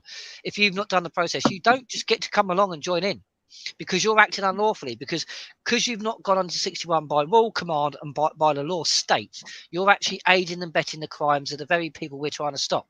So you're not actually stopping them, you're actually aiding and abetting them. By doing nothing, you're allowing them to carry on. So you're actually a criminal, so stay away from us. Okay, you have to do Article 61 to be the right side of law. You just can't do it any other way. And you have to do the process properly. So there's no 5 or 7 step process to lawful rebellion under Article 61. The Barons invoked it on the 23rd of March 2001. The process has been the same for hundreds of years. It's a 3-step process. Declaration of entering into Article 61. Affidavit of truth. Claim of right. All sent 30 days apart from each other. The reason why they're sent 30 days apart from each other, so you send your declaration You get 3 witnesses to witness that you signing that statement and dating it. So you've got to have 3 people that know you to be you. They can't just be somebody you met on Facebook you've never known or seen or anything like that. They have to be somebody who knows you in your private life to be you. But them 3 witnesses, the reason why you get 3 witnesses to sign is because you don't need to pay a solicitor £60 to £120 to get it notarized. You don't need any of these gimmicks.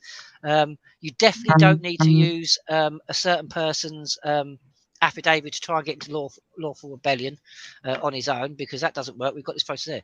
It's declaration. Our declaration under Article 61 is your intent. So you declare that you're entering into 61. 30 days after that, you send off your affidavit of truth. Your affidavit of truth is your truth. Okay, you cannot have an affidavit of truth is I, not we. You cannot have we. Well, we think this, we think that. That you do not have in an affidavit. It annuls the affidavit. An affidavit is your truth and your truth only. So it's only I. It is never we in an affidavit. So remember that when you're writing one, because if you write one wrong, it can get you in a lot of trouble. You send that 30 days after. So then basically you've had 30 days to change your mind. You then send your affidavit of truth. That gets sent off. If within 30 days after that, you have no, because you won't get a reply, you've had no reply, remedy is not being given, you then do your claim of right. So you are now claiming your right after 60 days, it will be. You are claiming your right to distress and distrain Parliament in any way you see fit, as long as you stay within the laws of the land. And that is no loss, no harm, no injury. Okay, there is some stipulations that put us outside some of them, but stick to them and you can't go wrong. But that is Article 61 in its essence. Article 61 is not the magic cure. Article 61 is to notify and to bring about the situation where we can now start to lawfully remove these people and lawfully put our country back into its position it should be. It is not a case of signing 61 and overnight. Yeah, it's not a case of signing 61 and everything's magically done, like quite a lot of people are claiming. Article 61 is what you will need, because if we do have to take this country back by physically going and doing it, if you are not in Article 61, you will be prosecuted in the court case that comes after, because every single time anything like this has happened, there is always a court case, because the government are going to want to overthrow what we've done. And to overthrow what we've done, they need to prove we acted unlawfully. And it was actually a crime that we committed. Although I'd argue mens rea, points mens rea on that. But it is. So basically, if you're under Article 61, when it comes to the court case and you go, well, you withheld your taxes. Like, yes, because I had the lawful right to do so. Here's the proof. You don't just go, well, the government's tyrannous, so I ain't paying the money. That's going to get you thrown in prison. Like I said, it's like if it's done right and it's done in the right way and with the right process, things do stand. It's like Gary mentioned earlier, we have done things with council tax in the past, but we haven't tried. There's a route we're going to try now, but we didn't try that before. But the route we tried before just put everything in a stalemate. The council won't bring a court case because then they, as Gary said, they have to provide proof of claim. They can't just get away with saying nothing. We can't bring a court case because we can't technically prove anything or to be able to bring a court case. It just stays in stalemate. So no one gets paid, no one moves, which is good, but in the long run, not great. But we are in pack 2 of our manual, because we say to everyone, basically CMW are going to build up a big book. It's coming out in parts. Part 1 is already out. Part 2 will be coming out. Part 3 and all that will come out after. And it's going to build a big book. So you print it off yourself. You have it on your shelf. So if you have a problem with council tax, if you have a problem with people coming on your property or anything like that, you go to the manual. It'll tell you exactly. It'll give you the notice to use or what to use. It'll tell you exactly how to use it step by step. And it means then you can act on your own volition. You can deal with your own affairs. And that's what a lot of people fall down on. Because unfortunately, we use solicitors and barristers. These barristers don't actually act for us. They don't act for us on behalf of us. They act on behalf of the court system.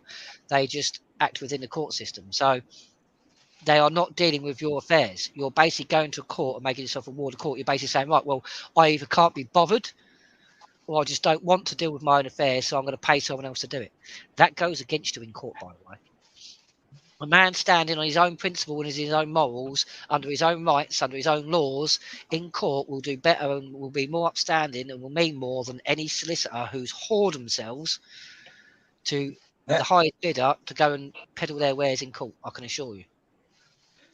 And when you're distressing the government, ladies and gentlemen, and people saying, yeah, but you're causing loss, harm, injury to the government. No, you're not, because basically you are not obligated to fund tyranny. You are under 61 Right. there to stop tyranny. So basically, it goes under what's called the chronological order of the crime. Yes. And the government has caused the first crime by being tyrannous and corrupt. So then you are only retaliating to that, and you're now withholding your rights, you're withholding your payments of taxes, etc., which is your duty and your right, until that redress has been done. You're not refusing, you're just withholding. That's very important to understand. You'd never refuse, you withhold until. Yep. It's basically offer and acceptance. Basically, Yeah. you're saying, right, I'm withholding my money, but I will pay if you can prove to me that legally and lawfully this money is going where it should do, and I have the obligation to pay. That's the offer. They can either accept that and go with it, or they can do a counter offer. They don't often do a counter offer, but it's offered acceptance. And this is with every single contract. At no point can you just go no or deny a contract, because you're actually then you're kind of breaching the contract, because you're dishonouring the contract. It's like, for instance, me and Gary had a little discussion with a patriot not long ago. Now, this is a patriot who's claimed to have been in Article 61 for about 10 years, claimed to have used common law, and it's never worked. Well, with a little discussion with me and Gary, this person actually, although he's loved by a lot of people, actually had to admit that he's never used common law. He's only ever used a statutory system. He's never used common law. The only time he's ever tried using common law, I mean, and this is why people really need to actually ask people for their sources and their reasoning for stuff, because he thought that, and I will name him later on. I'm not going to name him right now. I'm going to give him a chance to apologise and do the right thing. But he thought that all you had to do is deregister your car from the DVLA, and you had the right to travel the road unimpeded. He doesn't know the wording. He doesn't know the thing. He didn't even understand the fact that his driving licence is a contract that binds him to the Road Traffic Act. So no, he doesn't have the right until he deals with that contract. But this is what we're getting. We're getting a lot of people who are like, because he basically thought, he was like, well, I deregistered my car from the DVLA, so therefore common law should just work. It's like, well, no, you actually have to uphold the common law. At no point is he ever gone to court and upheld any common law. He thought that all he had to do was just claim it or state it or do something, and it would just be given. It's not like that. And he was proven in the end to not have done anything. Literally, all the crap he spouted, and he does attack common law a lot and says it's all bull crap. I mean, he tried saying that he went into 61 10 years ago, and he left it for about a year and nobody did anything. As well, if you did it 10 years ago, you'd have known that we did ours under 61.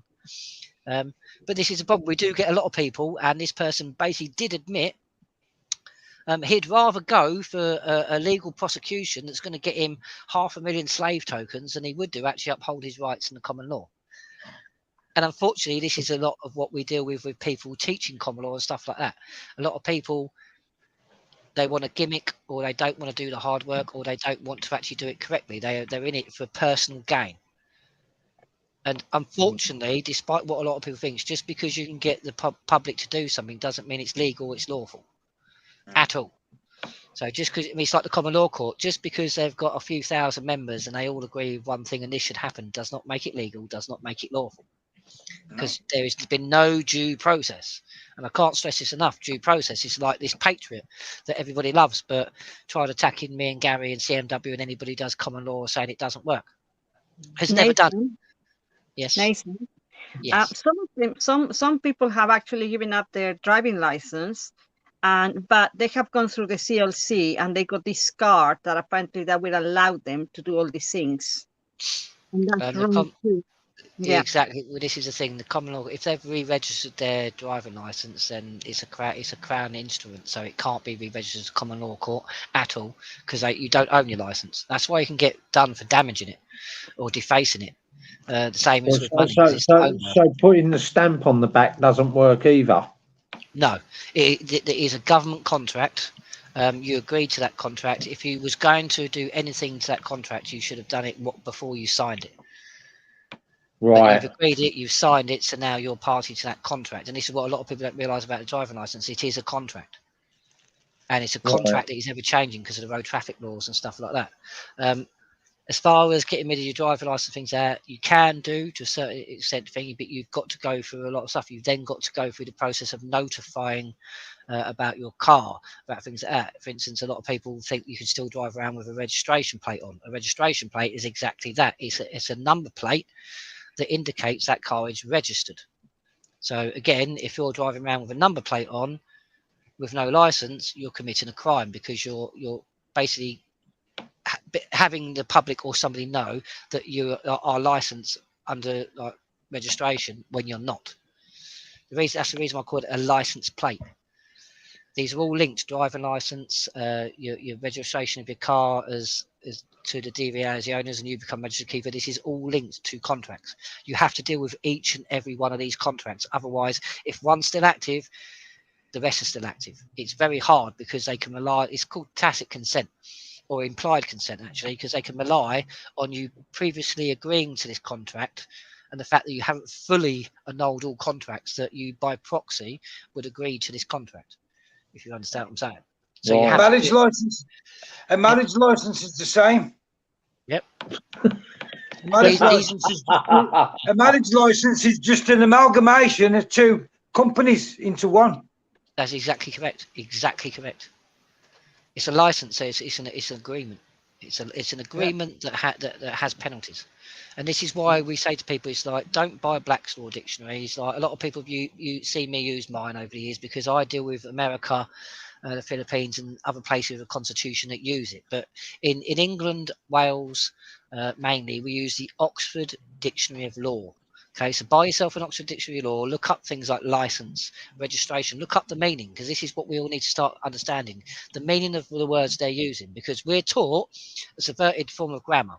So the grammar we're taught in school is different to that of legal grammar or of Old English grammar. They are three separate entities. So you have to know what you're dealing with. So when you go into court, please understand you are dealing with a language that was created by the Law Society, not the English-speaking people. Definitely not Sir Francis Bacon's English. But this is what people got to understand. This is where you get to grips with it. Once you know the meanings of these words, like license, registration, most of it becomes a lot more easier to understand. Because as soon as them words are there, you know what they mean. So registration. So you want me to transfer ownership? I mean, you get to know it, but we have to start learning some of these things. Like I said, me and Gary, usually we both sort of the same. So if we're doing court paperwork, if need be, we'll put our own dictionary, so our words can't be interpreted. I'd say that to anybody, really. Clone of Batman, Dog Latin. It is Dog Latin. Yeah, as long as it means what it says and says what it means, it cannot be interpreted any other way. Clone of Batman, yes, technically speaking, that is one of the names, Dog Latin, yes. There's a few names. I'll do a brief history for you quick. This is going back to before the English language was really established. We're going back to Sir Francis Bacon, really, because Sir Francis Bacon, with editing the Bible, Shakespeare, and you've got a few other things. That's when the English language was first cemented as a true language that could be used globally. The only other languages really used about that time were mainly French and Latin, to be honest, in our history. That's why we've got Cestui Que Act in our laws, because it's the French part of the law courts, because they did sort of was united in a way. But Dog Latin comes about because of Latin monks, basically. Latin monks used to play a word game, because the grammar for Latin and the grammar for English do not mix in any way. They are completely, it's like getting north and south of a magnet and trying to drive them together. They won't. They'll always push each other apart because they're not meant to be. They're not the same. Although Latin does have origins, the same origins as English language, i.e. the Celtic or Gaelic origins. But the monks used to play a word game with each other to pass the day because they didn't really have much to do. So they used to sort of come up with sentences and phrases that would be using both Latin grammar and English, or it'd be used Latin with English grammar. And they used to play this game. It then was used in legal paperwork. There's a few names for this. We'll do a live on this actually at one point, because this does need to be explained. But it was using legal paperwork, and then we sort of come about. That's what a lot of people like you to speak about, Dog Latin, because you can actually see proof of this in court paperwork. We actually have a modern day version of it, actually called Pig Latin, which a lot of children, especially when I was younger, would play, i.e. removing ends of words and putting them together and stuff like that. This is all it. It's all language. And then once you realise, like dog Latin, pig Latin, that lot, it's just a manipulation of language. You'll understand how legally they have actually manipulated our language. As I said, in the English language, every word has roughly 8 to 16 meanings, depending on where you put it in a sentence. So, i.e. position and context. Sorry, was you talking to me? Yeah, no, thanks for that. No, that's okay. That's fine. Trying to send Alex in there. But hopefully that explains a bit about dog Latin. We are going to do a show about dog Latin because we've got coming about commerce maxims. We're going to be doing some bits about court paperwork as well. Like I said, I read court paperwork differently to most people because I understand what's on the page and what's not.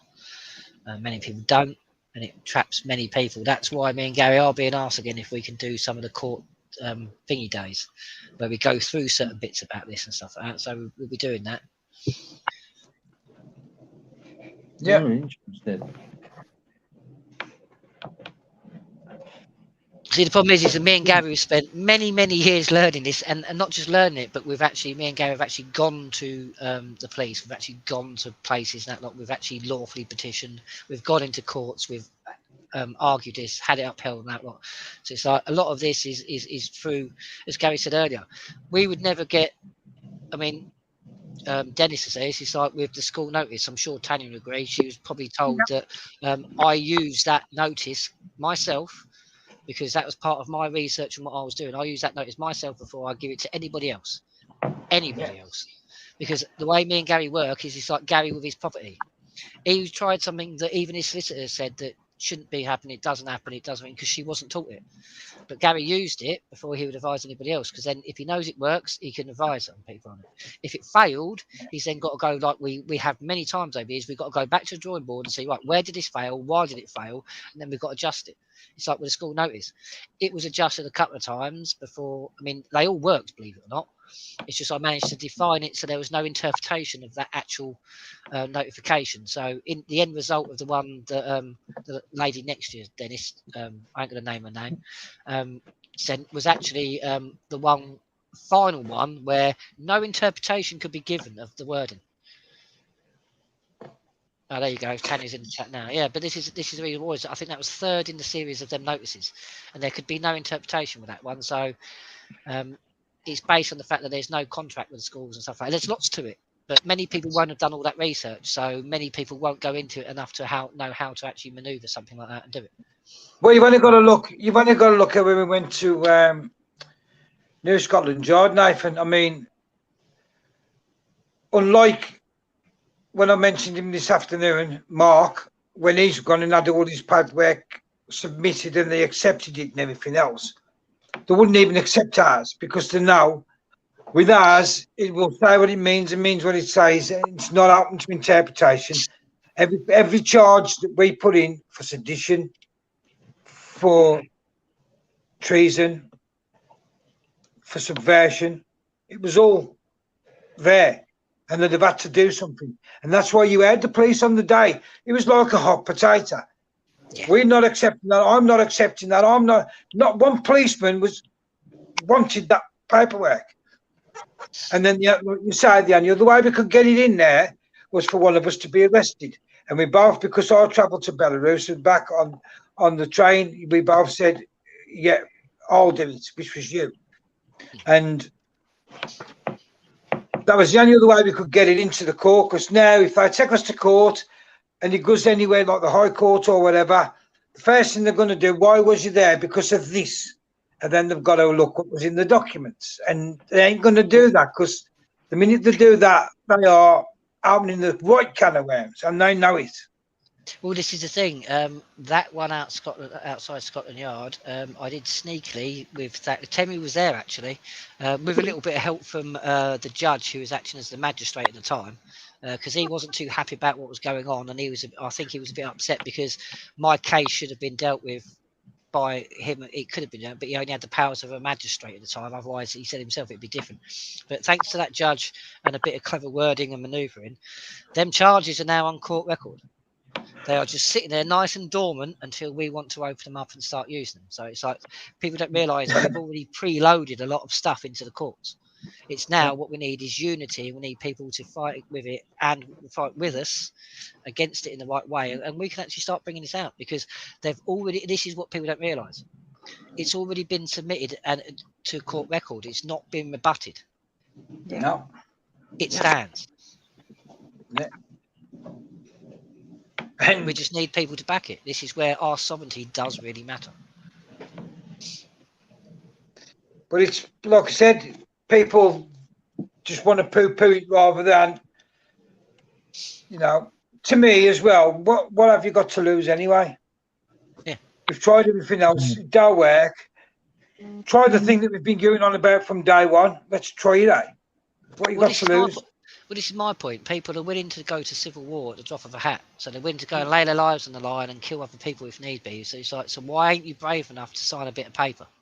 Why aren't you brave enough to like post a bit of paper that's actually going to tell the government, you're not doing this to me no more?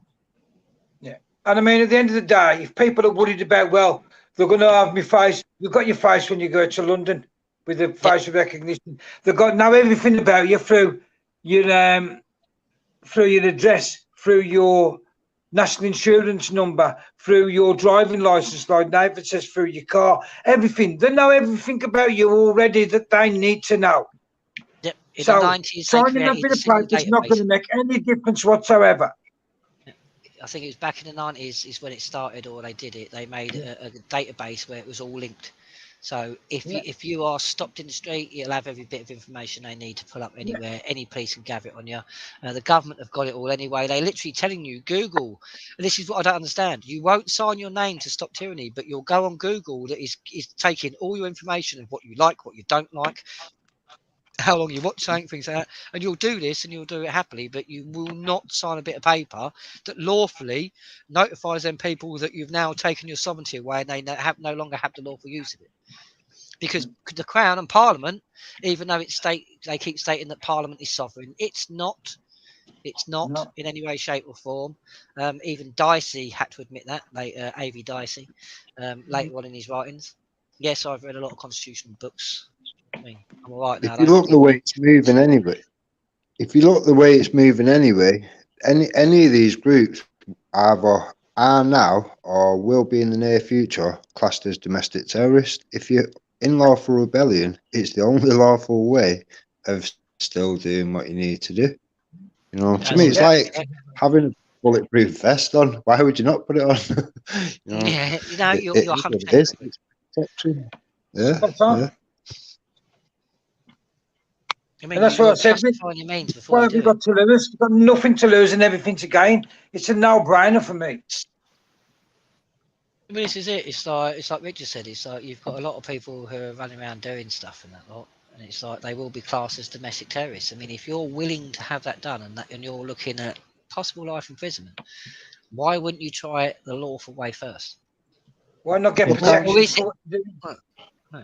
Look how many have already ended up in prison with all these mad movements here and there and little groups popping up. How many have ended up in prison anyway? Do you know what I mean? It's if you do it right and you do it unified and they can see your intentions are for good, not for bad, you know, you will get support in all the right places, in my opinion. It's just we need to fish further than the Patriot pool or whatever. To me, there's a lot of I don't personally know anybody who has ever been in trouble doing what we advise them, because we don't advise people to do stuff that's going to get them in trouble. We only advise people correctly. We've never said go and do this and you'll be fine, and then they've gone and done it and then ended up 6 months in prison for what they've done. We've never advised anybody in that capacity because we wouldn't do that.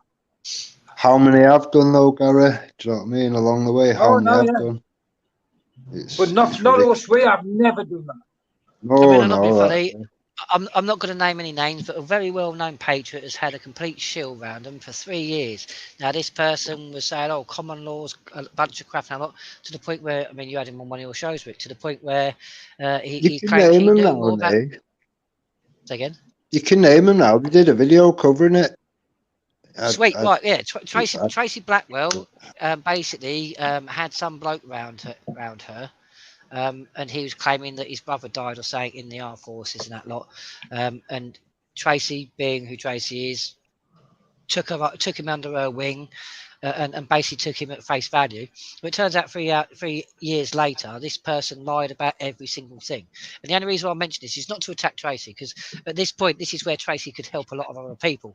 If she come forward and admitted how easy it was and how our emotions can be manipulated against us, it would go a long way to actually helping a lot of people stop this. But this same man who Tracy Blackwell started out with me and Gary, really. We sort of gave a first sort of major platform, as far as I remember.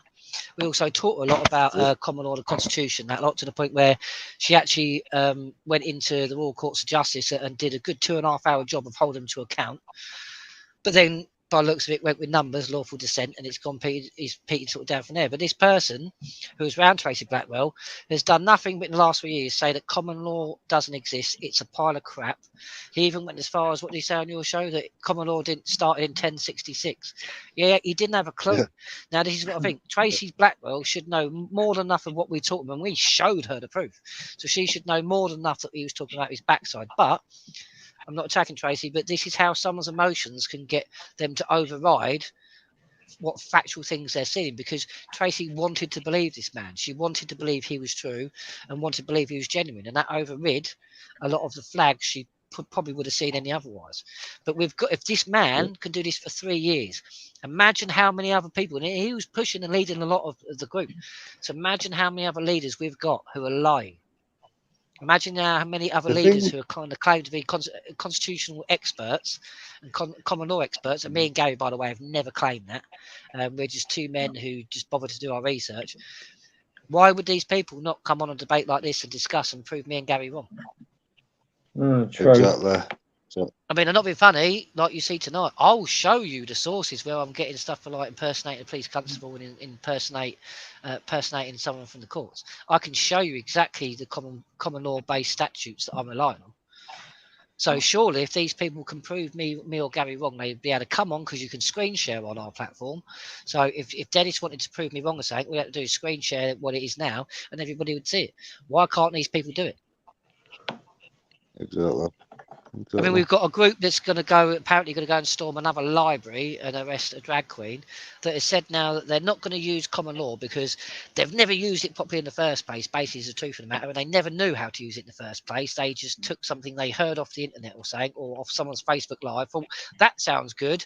We'll manipulate that to how it's going to be good for us. But they're now apparently going to go. Sorry, mate. Sorry.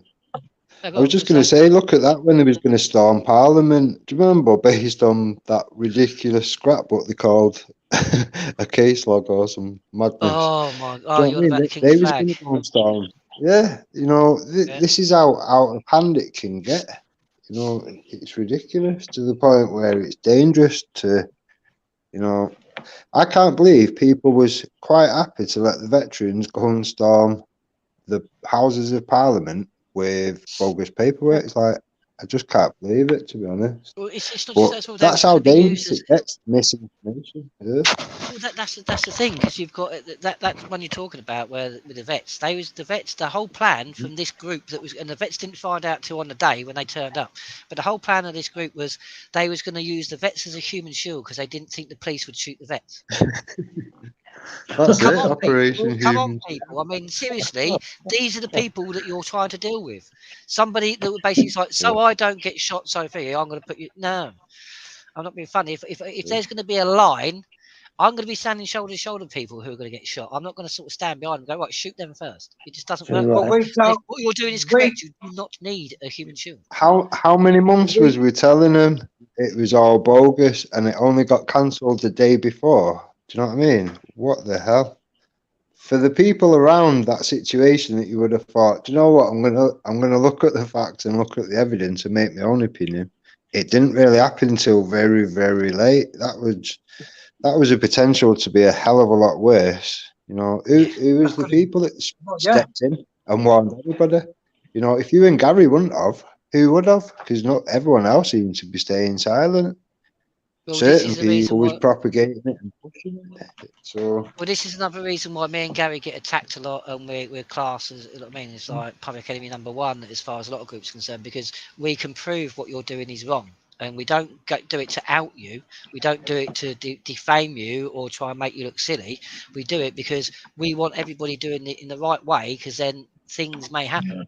But it's like you mentioned there, when you're talking about a bit of some paperwork that has no lawful foundation, absolutely no lawful foundation, which is based on an opinion and not factual evidence, and then you're going to get a load of people from the army to stand there and be your human shield and that lot.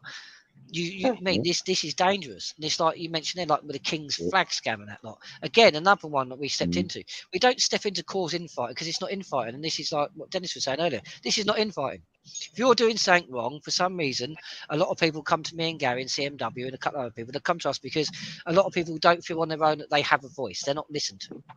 So often, if enough people come to us and say, right, this group is doing this is damaging. If we look into it and it's like, actually, you are committing a crime and you're getting people, then we will address it. That is just the nature of the beast, because we're trying to help people. We're not trying to put people down, because as me and Gary said so many times, we understand the fact that everybody's learning at different rates. There is some people in it for nefarious reasons, but there's also a lot of people who may be making mistakes that are in it for good reasons. So it's like with the King's flag scam. Despite what they say, we did try and approach them to understand their reasoning. They just told us to basically F off, read the material, to which I replied, I have. He just gave me more questions. Are you willing to answer me? There's no bugger off. You're blocked. Yeah, it was more based on selling shares at £25 a share, wasn't it? If you remember, it was more focused. It's always the same. It's always the same. A financial reason behind doing what they're doing. You got to think people are pissed off. All the people still waiting to be unboiled while I'm at Postrick. Yeah, this is it. This is it. Do you know? But people have got a very short memory. They forget the things that have already unfolded and the thing that you guys have, you know, exposed along the way. They have got a very short memory to these things. And unfortunately, there's a lot of people. There's not. Well, to me, there's nothing that's ever fixed it along the way. It's like the brakes are applied just before impact. Do you know, when they could have been applied well before and avoided any collision whatsoever. But to me, I've always said there needs to be one pool of common information for everybody. You know, it benefits everybody to know the facts, the truth, the evidence, and be able to, you know, prove it. To me, Rick, the big fat elephant in the room is Article 61. Always has been and always will be. Yeah. And for some reason, people just want to avoid it. Oh, there's Article. Oh, don't look over there. Article 61's over there. It's like avoiding the inevitable. It's like, because once they admit Article 61 is the way, they've got to actually get off their arse and actually participate. And I don't think a lot of people want to do that. They'd rather pay 25, 30 quid to somebody else for them to do it instead. Yeah. And that ain't never going to happen. To be fair, when I signed Article 61, it gave me a new boost of energy, a new outlook. You know what I mean? Yeah, and so it should. So it, you know, it should actually do that for every single person. That's what it done for me. Yeah, because you're taking back your power. We right, lend our sovereignty to these people. We lend our sovereignty to these people, and they've done nothing but commit crimes in our name. So when you undergo dissent and you take your name back, you're taking your power back, and it is empowering. Yeah, you can see there is actually something you can do. Yeah, that's what it should be, Dennis, and that's what me and Nathan, it puzzles us so much that you've got this document out there that's so powerful. It gives you everything you need, all the tools you need. It even empowers you to the point where the government can't touch you for doing it, as long as you stay lawful and peaceful. And nobody seems to want to be interested in doing anything about it. They'd rather go and pay this scammer, that scammer, to go and oh, that's £30, go and do this for me. But nothing ever gets done. Is all it cost me was a stamp. Yeah. That's what it should. That's what it should. It should cost you. You know what I mean? That was all it cost me. It's like Gary says, a lot of people want to pay someone £25 or £30, but what you're doing is you're doing exactly what happens when you go into court. You're just basically saying, I can't be bothered to uphold my rights. I can't be bothered to do it, so I'm going to pay someone to do it. But the problem is, it's a maximum of fact in law. Nobody can uphold your rights for you. You have to do it. So you can't pay someone to uphold your rights. It doesn't work like that. That's right, yeah. And people wonder why that nothing ever happens. It's like, well, you've paid someone to do something they can't lawfully or legally do. So you're not going to get a result that way. I'm sorry, but that's the facts. Yeah, true. You know, you can't get... It's like petitions. The petitions are never, ever, ever going to work, Dennis, ever. Because all the petition is... I never signed them, mate. But all the petition is, it's you have to... The government will say, right, if you get 100,000 signatures, we'll discuss it. And that discussion can be 30 seconds. Stand up. Right, I've got this petition here. We need to talk about such and such. There ain't a lot we can really do about this. Who's with me and who? I's for and no's against. And that's it, 30 seconds. And yet you've had to go and get 100,000 signatures for that. For them to just, more or less, stick the middle finger up at you and laugh at you and say, well, you've had the discussion, 30 seconds. Now piss off. That's basically what they're doing. This is the thing as well, because there is two forms of petition. A lot of people don't know. There's the legal petition, which is the parliamentary petition, which is Gary's talking about, where you get 100,000 signatures, and then you've got what you call lawful petition. That's the one me and Gary did outside Scotland Yard, to which the one I got arrested for, because Crescinda Dick did not want us lawfully petitioning her. She basically committed crimes, so she didn't get lawfully petitioned, because one is more powerful than the other. And basically, that's why they was never going to take that paperwork off us in that legal capacity, because they knew that we do our job right, and they would have been in shit. Well, they are still in shit. We only need the backing. They're still in shit. Well, at the moment, the only case that's ever got anywhere near conviction is our one, and that's for the 5 MPs. And the London police, most police forces around England are very aware of what we've done and what we do. The constable in the video actually states that they knew we was coming and they knew why we was there. That's why Crescinda Dick wanted us to be arrested, so we couldn't complete our task. Temi tried taking the paperwork in as well, and someone else tried taking the paperwork. I think it was 2 police stations a couple of days after that. Nobody would take the paperwork, because the simple fact is, like Gary says, the first one we did, the Fabian Society, was solid, and they know they're going to have to act on it if we put it in, because the way the paperwork's done and the way it's submitted, they have to act or they become conspirators to the act. Well, Temi's still on here. Yeah, Temi's still on here now. I think she is, but she was with me when you got arrested, Nathan, and I'll tell you, they followed me everywhere trying to get me to say one thing out of place so they could arrest me. There was livid. You could see the steam coming out the ears, but I don't give them any lawful reason to arrest me, and they couldn't, basically. They even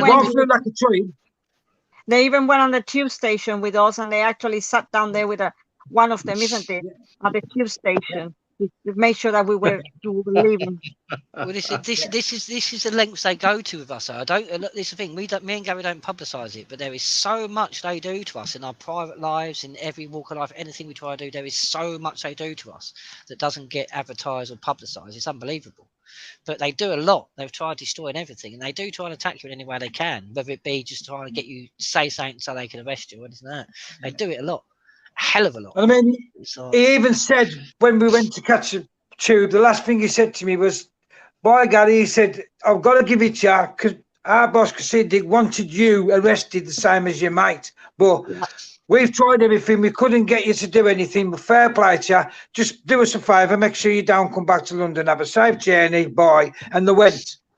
They tried everything, absolutely everything.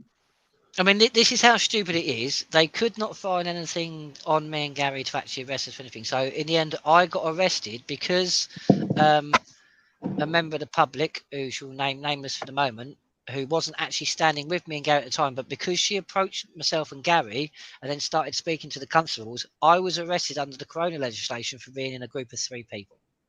That's how stupid it got. That's how stupid it was. Crescinda Dick ordered them to arrest us under that rather than taking the lawful petition, which means she would have had to have acted, or she becomes complicit. This is how far they'll go. If she's not there now, well, can we take it again to the person? Oh no, because it's on the court now, isn't it? It's on court record, but it doesn't mean that we can't lawfully petition the new head of the oath of office that's there. He seems to be more reasonable, I think, and he doesn't like. Sorry, Yeah. Tommy. No. That might be a good idea, actually, Nath. Yeah, we have spoke about it and sort of thing. There's a couple of other things. So there is a few things on the cards at the moment. It's sort of like, if we can get the right people and we can get it done properly, then we are going to be doing these things. We are going to be moving forward. I mean, me and Gary stood back for a year and a half, just over nearly 2 years, because basically me and Gary have been doing, when me and Gary first started this, majority of people didn't even know the common law or the constitution even existed. I'm telling you now, it used to be a pipe dream, because it's like a lot of people think that it's like the Pendragons were started by Stephen, Davey, and Graham Moore. It wasn't. It was actually started by us in the chat of a certain radio station. They was just asked to be the figureheads. Later on, people like Gary, myself, and some other people was actually put in as trustees to actually lead and run the movement. Again, the other three were just figureheads. It sort of come about in a funny way. Like I said, it was us in the chat, so it wasn't a case of what people think. But this is it. This is why I think it was so powerful as well, because it was a group of people from different walks of life that come together and got it done right. But even in that, I mean, we done a few petitions back then. We'd done quite a bit back then, actually. Same as with CMW. We can always go back and do these things, these people. We can always, there's certain remedies in that lot and certain actions we do need to take. It's all done by due process, though, and we are going to be doing these again. It's just where we took a year and a half out with CMW is because we had basically a lot of groups and a lot of so-called experts come out of the woodwork and started doing lives and everything about common law. And we found ourselves almost like in a very dark room off of another room, trying to shout to everyone saying, excuse me, we've got proof that this is how you do it. That's not how you do it. But unfortunately, he who is on Facebook Live the most usually gets the most following and the most attendance, unfortunately. And if you're doing the research and you're doing the footwork to actually get these things right, you cannot be on Facebook every day preaching to the masses, unfortunately. But we took a step back because we thought, okay, we can't fight against all these people. So what we're going to do is we're going to go into, because we went in a bit more into the courts. We put more attention on the courts and more on the research. And in the time that we left, everyone just disappeared. Nobody was really talking about common law and the constitution much anymore. It all just disappeared. It was like no one was doing anything. So then me and Gary got messaged by a lot of people, and we said, all right, then we'll come back to the table and we'll try again. We'll see if we can highlight a few things. And since we come back, Mark Sexton, the whole lot, are all now doing sit-ins arrest, things like that. It's ridiculous. It's and it's not just us. It's not just CMW. There's a couple of groups out there. Anytime they actually push forward with something decent they're doing, you'll get about 10 to 15 groups will try and beat them to the punch and try and do it or take it off them. I mean, for instance, when we went to Scotland Yard and petitioned the police, we didn't actually put the petition in. But we was going to do it where 30 days later we was going to hold another event to try and sort of push them to do something about it. So we set up a little group.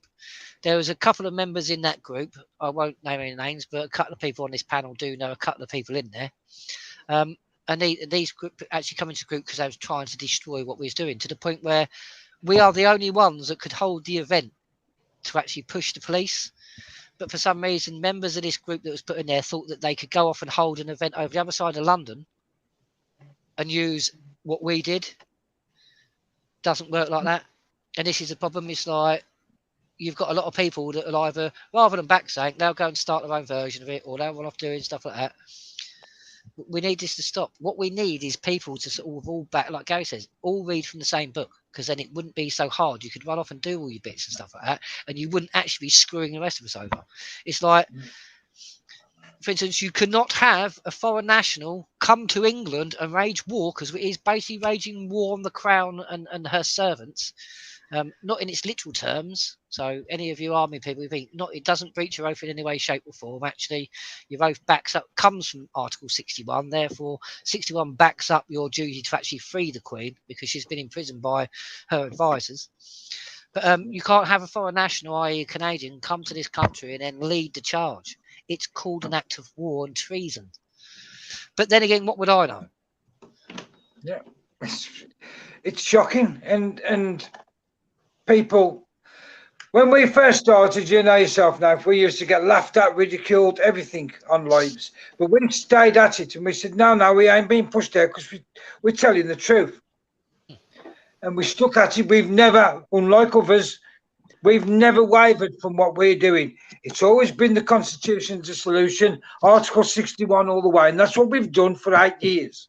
We haven't never wavered or tried to do anything else other than use the Constitution and Article 61 to show people how to get things done.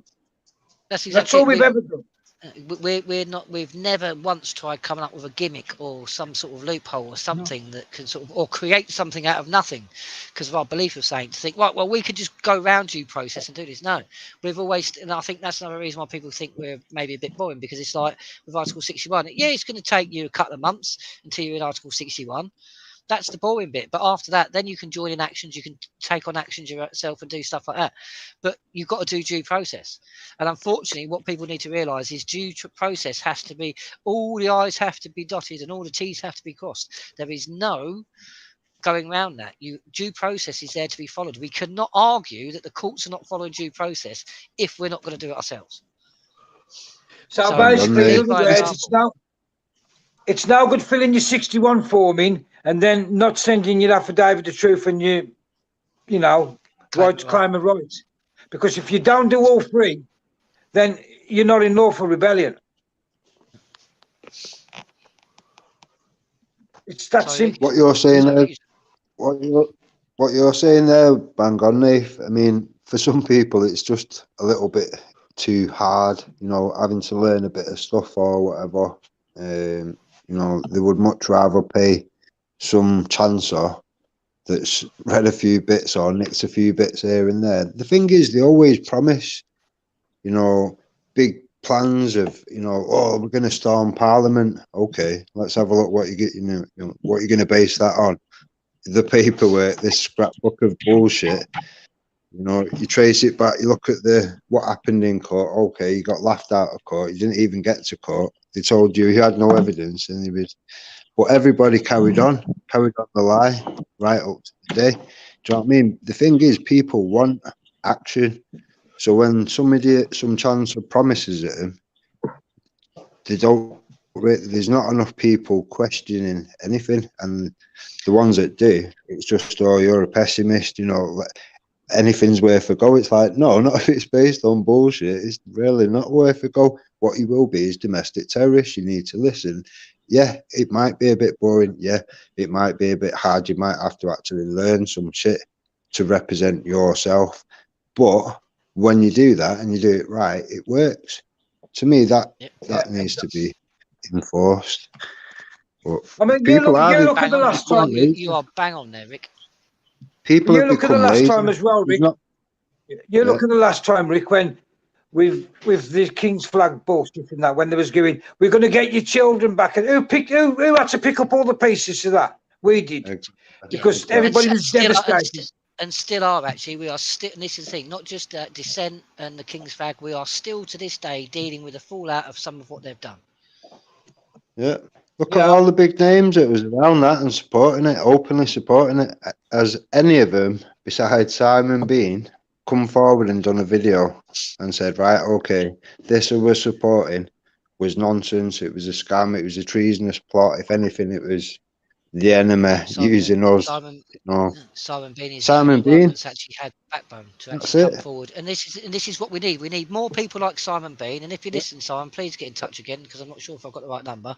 Please, we need more people like Simon Bean who are going to tell the truth, who are going to go, right, do you know what? Yeah, we made a mistake because we're only human and we'll learn this. But now I'm going to let you know that was a mistake. Don't do it. It's not worth it. But we haven't got people to do that. It's like me and Gary. You know this, Rick. When me and Gary, because we've been researching many years, sometimes we will miss a point of something, or we'll get something slightly wrong, and then we'll go, right, we're doing this, it didn't work, but we now know why it's this and this, so we're going to address this, and then we'll pass it on. I mean, you tell people, you're honest. It's like, well, this was a mistake, that didn't quite work, and things like that, because you'll never know if we all input the right stuff. It'll all come into it. It's like with Simon Bean, he let people know that they went down the wrong road. So then people aren't going to follow down that road. We need more named patriots to do this. I mean, you look at what's happening now again, Rick, and you, Knife. You both was on it the first time. You look what's happening again now with Andy again, with all these £111.11 for some reason for an hour for a consultation. Yeah, so basically for an hour you're going to pay £111.11 to sit there for untrained. They're trying to make out that they're a law group or something like that. None of them are trained. I think Gisling may have attempted to start a legal degree but never even got anywhere near finishing it. I think may have part one. I'm not even sure she's got that. But these people are masquerading as legal professionals, which is a crime in itself. They are telling you they can get your kids back, but the only case they actually have to prove that they've done anything is Gisling. Rather than going for custody or for her kids, she went for damages against her husband. And because her husband didn't answer to it, the judge, as he states in his own notes, had no choice but to rule with her. So she went for money. So you're going to pay £111 to speak to people that are not versed in family law. And I can assure you, I've been doing family law for quite a number of years. It's not as easy as a lot of people think. But they aren't trained in family law. They've never got anyone's kids back for them. In fact, actually the opposite. They've probably got people with a lot worse. And some of the stories me later is. So you're going to pay £111 for them to hear your story. And they are saying no win, no fee. So there shouldn't be any fee until they win anyway. But all they're going to do, they're not going to get your kids back. They're going to get you damages. And then they're going to claim about 60% of that money for damages. You're going to end up with no kids and no money. This is the kind of scam still going on to this day. And people are that desperate that they will believe these people. Start asking for credentials, people. As always, these people can come forward and we'll discuss it and we'll go over the facts and evidence and people can make up their own minds. But please, not be funny. If anything we've said to... sorry, go on. The thing is with scammers, they're only looking for a couple of % of people. Do you know what I mean? They're not really too bothered. They're not looking for all of them. They're not bothered. If they can get 5%, they'll be happy with that. Well, if you think about it, if they're asking £100 per person, if you get 10,000 people pay £100, that's a lot of money. Yeah. You know what I mean? That's it. I mean, look at the Robert. Was it Robert Tilbrook? I always get mixed up with his name. Oh, yeah, Robin Tilbrook. 145 grand. Solicitor who knew nothing of the Constitution, yet claimed he did. But yet when I asked him a few constitutional points, he blocked me and got Graham Moore, another shill. Graham Moore doesn't know anything. He's never achieved anything apart from a 7-year sentence for fraud. Is another one. And then Graham Moore and Robin Tilbrook got everybody to block me, so I couldn't highlight that they were actually committing crimes against you lot. They were committing fraud and didn't know what they was talking about. I wouldn't even mind, but I think Tilbrook even used a couple of things that I said to him in their argument. They didn't know. They don't know. I mean, if Graham Moore was so knowledgeable and he knew about the Constitution and common law, he'd know that there is no such thing as a constitutional political party.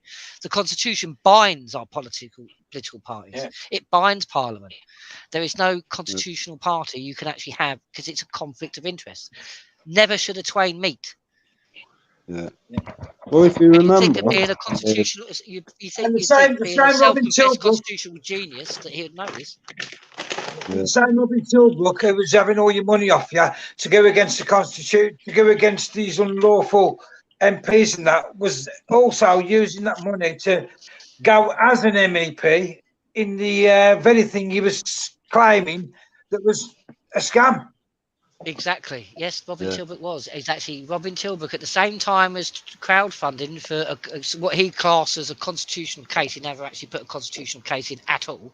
That's why it was doomed to fail from the beginning. But he was actually claiming money to do a case. Each other, don't they? nullify exactly. each other, don't money. He was crowdfunding money to basically back up our leaving the EU, but at the same time, he was. I'm not going to say he was using that money, but at the same time, he was actually going. And you do need money to do it. But he was going for as an EU candidate, so he wanted to be part of the EU Parliament, as well as telling us he wants to fight to get out of the EU. Yeah, It's an oxymoron. It's a contradiction in terms. It's ridiculous. Yeah. A lot of people was collecting for him for that. Graham Moore was, Tony Bugle was. It was Tony Bugle that I spoke to, and she said, "No, he's a good guy. This, that, and the other.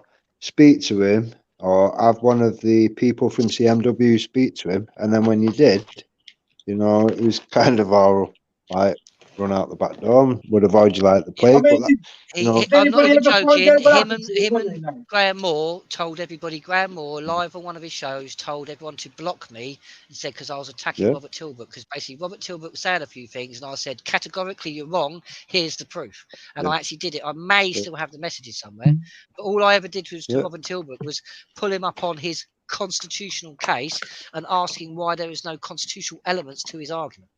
That was it. Yeah. It's because I knew more about the argument than he did, so basically I had to be blocked because otherwise I'm going to stop the funding because I'm going to tell everyone that they're lying and don't want to do it. Did anybody find out what even happened to the money, by the way? I don't know what happened to me. No, apparently not. Around the back of the couch. I bet everybody wants to buy that couch off him. Oh, yeah. Nobody ever asked though, Gary. This is the thing. People just do stuff, collect loads of money, and then disappear. Anne-Marie Waters has just done it. It was all for Britain, this, that, and the other. She's now sat on 150 grand and just collapsed it all and said, "Yeah, I'm not going to bother." See, I thought that this is the thing. People really want to look into that. Who's actually donated money? Because I swear to God, she's actually made a statement somewhere, and it's on paper that she will never. That movement will never go. I think she's even mentioned that she'll always be the head of that movement. So, technically speaking, it's like if she hasn't got the intention, she'd have to come up with a very good reason to take people's money and dissolve it. And she hasn't at all. So, well, I'll do what I want. I'm just dissolving it now. I mean, not be funny. This should tell you about politics in itself. I mean, because they're all the same. Most people who want to get into politics, they're in it for the money. They're not in it to change the system because all of them know they can't. To me, it seemed pretty. Well, I don't know. It's one of them. I don't believe in coincidences. To me, with the Anne-Marie Waters thing, after I presented the evidence, it all seemed to fall apart at the edges. It seemed to be because nobody come forward and said any of the evidence was wrong or whatever. It seemed to be what was put forward was correct, that there was attachments to hope, not hate, and all that sort of thing. You know, there's issues there. When people just go away and disappear, to me, you've already got your answers. You don't need to dig anymore. You don't need to waste any more time in that area. Just, you know, it's mad. But this is the thing, because people don't talk about it afterwards, they're all kind of just maybe a bit embarrassed because they was involved or whatever and supporting things and whatever. Because they're a bit embarrassed, they just don't talk about it and then move on to the next stupid, you know, thing that's not going to work. It's mad. In my opinion, just open, honest discussion. You put as many things on the table as you want, which you think are going to be a solution, and then discuss them all and remove things that are not, and then you're only left with what will work. And if you're all in agreement with what's on the table, then that should be the unity that you need, really, to kind of get a ball rolling as such. Well, it's the thing. It's like a lot of people are sort of saying about that mad mix conspiracies, Michael Manuel Chevers and things like that, and what they're doing that lot. As far as I know, there's quite a few people that have contacted them, say contact these people, they can help. But again, it's like we are not solicitors or barristers. We're not going to go and haul ourselves off. I'm sorry, we're not. We have enough to do anyway, and we're still trying to do the right thing. But we are more than happy to work with any group.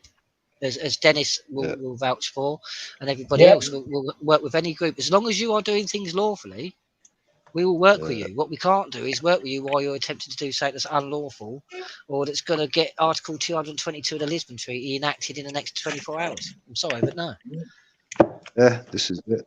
To me, it doesn't matter where they can get that enacted from. It doesn't matter who it is, what group it is, or if anybody does that, that's playing into their hands. So they don't really care. They, you got to think they have people that are put in these groups and whatever to kind of cause problems and whatever. They want people to come and storm Parliament based on bogus paperwork, because then they can go, right, we're going to enact this, and then we're going to. That's it. You're all going to. You're all going to feel it.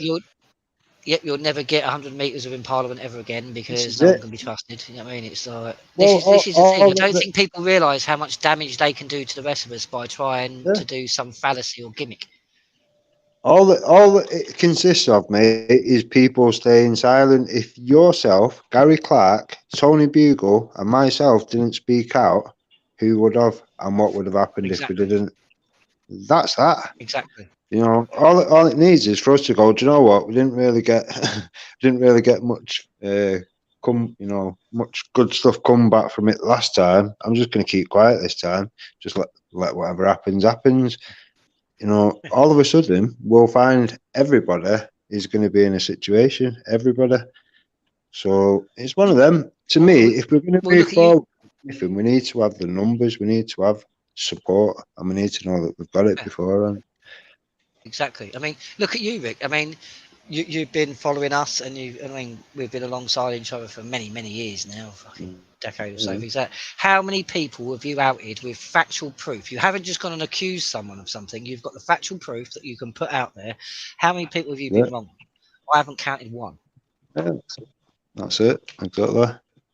To me, though, it's one of them. People will attack you, though, because rather than think, hang on, here's a man that's trying to show me the truth. It's he's just attacking people because he don't know. There's no egos. It's a case of the ego lies with the person you're following and yourself, because you don't want to be wrong. We are all wrong multiple times in our lives. Start understanding that. Start getting used to it. And I mean, because it's not so much about being wrong; it's what you do afterwards. So everybody is entitled to do things wrong. Everybody's entitled to make mistakes. What you're not entitled to do is make that same mistake time and time again, because that's the definition of insanity. And you are definitely not allowed, after you've made that mistake and you know it's a mistake, to pull other people into that mistake. You just can't. Yeah, that's it. I mean, to me, it's one of them. Because we used to do open discussions over many topics and whatever, and the amount of time that we've been in the movement and the amount of things that we've been attached to and whatever, you gain a lot of support and a lot of knowledge around you. You don't necessarily need to know that much yourself, because you only have to ask a question and you'll have 30 people go, right, okay, bam, bam, bam, here's some evidence.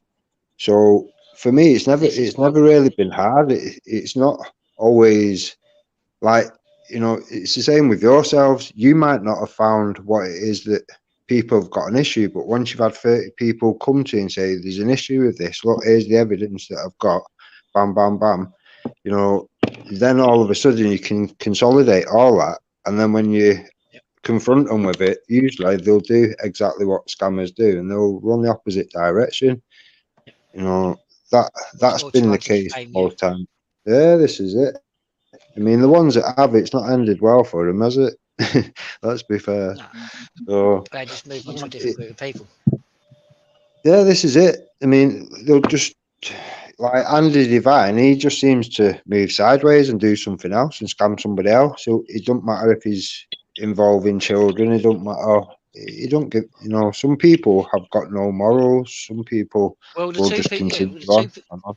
Well, the two people leading that so-called law group aren't trained in law in any way, shape or form. I mean, it weren't that long ago. Devine was using Win Miller's stuff that was proven to get people in trouble, not the thing. But the King's flag scam, they say a flag gives them the rights to the whole world and all that lot, and that King John is the king of the world and all that lot. People never questioned it properly. But these people are still going. The law group they've set up to try and help women get their children back, some of the most vulnerable people in our society, who are not going to think, not going to ask questions, because they're just desperate to get their kids back. If you actually have a look into these two people, both of these people live in Greece. They don't live here. So when it all said and done, it comes down to it. Unless you know how to get a European arrest warrant sorted or an extradition order or something like that, you're not going to be able to prosecute these people unless you can make an international crime. There's only your door getting a knock, isn't there? Yeah. That's it. And this is where it takes many people coming together with the evidence. This is why I say an open pool of information kind of protects everybody around that, because you're learning the truth, the facts, and you've got the evidence. Scammers can't really come near that. Do you know what I mean? It won't wash. Whatever they're selling won't work. Well, this is why it's like me and Gary spoke to you about you starting up Rude Awakening again, because if you've got our platform, say British Resistance does it as well, and Rude Awakening, if we all start getting these people to come on and discuss this, we will very easily weed out the scammers and the genuine people from each other. Yeah, I mean, we should definitely give Andy Devine a chance to, I don't know, try and sell us his story or something. Well, I suppose. I sent him I sent him a GIF, and he hasn't replied. So what can I do? I might give him a ring. Yeah, so put it up again, is it, Nathan? It was, yes. I think the last time we use humour with a lot of things as well. And I'm not going to apologise for that. I like to use humour because it's a very serious thing, and if you can add a bit of humour, it stops you getting depressed. Yeah. I mean, the problem is there's always going to be a constant flow of fresh, like, victims. That's all they are to people like him. They're just victims. Unfortunately, the more people that wake up to this movement, the more are grabbed by it. And this is the thing, we had it a couple of years ago when we had like nurses and that coming onto the scene and sort of making out that they started the movement. I can assure you, everyone, the Truther movement started many, many years before most of these people even knew there was one. That's why there's actually two Truther movements. There's the original one that me, Rick and Gary, a number of people actually belong to. And then there's the other one, which you'll find mostly Facebook patriots on. There is a difference, a massive difference. It's in the way we act, what we do, the way we go. One's the truth when you suits movement. Yeah, basically, yeah. A lot of the Facebook patriots are truth when it suits, and then run off when it doesn't. A lot of the new people who are getting into the movement and understand and start getting into this are often swept up by these people. This is why we always say, it's like, just don't take our word for it. Question us. Question other people. If they can't answer and we can, then that should tell you something. If you can see the very sources that we're giving you as factual evidence in writing, yet these people are saying something different, question them. To me, if I'm trying to push something, it's one of them. If I'm trying to push something now and I'm asking for people's support, you know, possibly even money, like people do or whatever, you know, you should be able to ask me a million questions and I should be able to give you a million answers straight away. I shouldn't have to tell you, oh, go and watch 4 videos or some other bullshit to buy you some more time. You should just be able to give me the answers straight away. If what you're pushing's bang on, you should have the answers straight away to any questions. To me, every time you answer a question and it's correct, you're validating yourself to everybody. You're transparent. I mean, I would like to see more groups. To me, anybody who's coming into a new movement like this, and people are asking for money, should be a big red flag, because your freedom shouldn't cost you any money other than your time.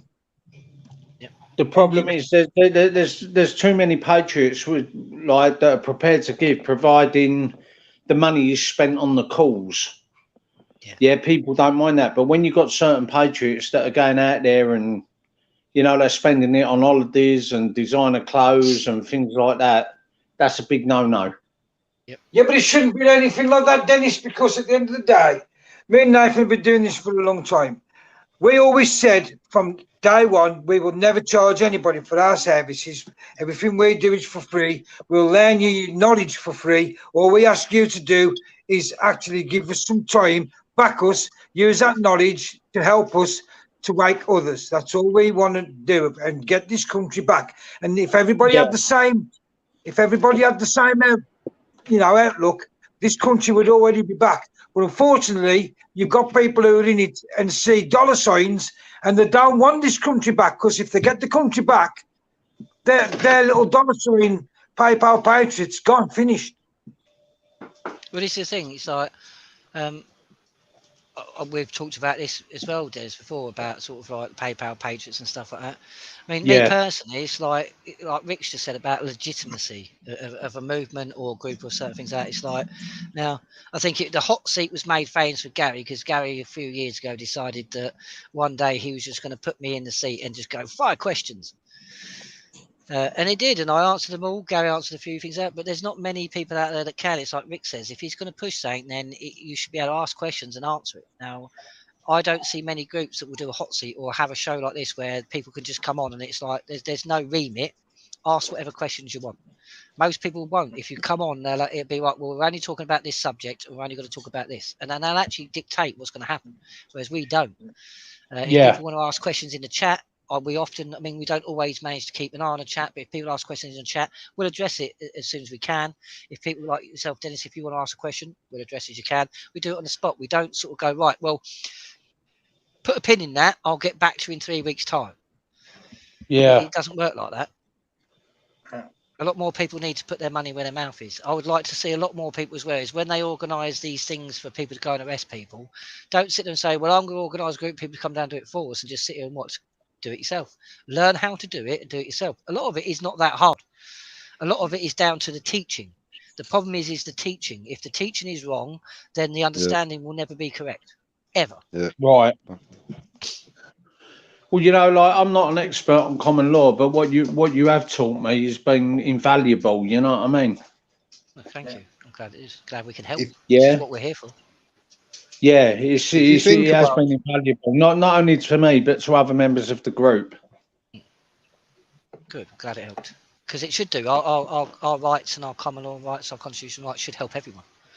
Yeah. People just got to come forward, learn it, and use it. That's all it is. Well, you know, we're going to do our best. We're going to do our best to get as many people on board as possible. Yeah, you're doing amazing. Yeah, and yeah, it's just crazy, mate. It's just crazy the way things are going for us at the moment.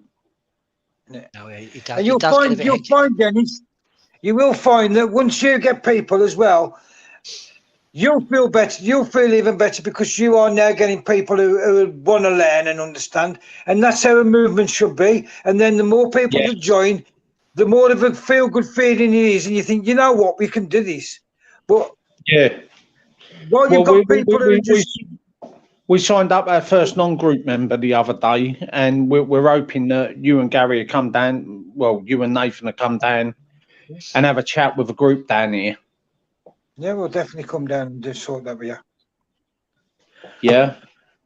Yeah, we'll definitely come and sort that with you. And that's how it should be. And you know, everybody being here for the same reason.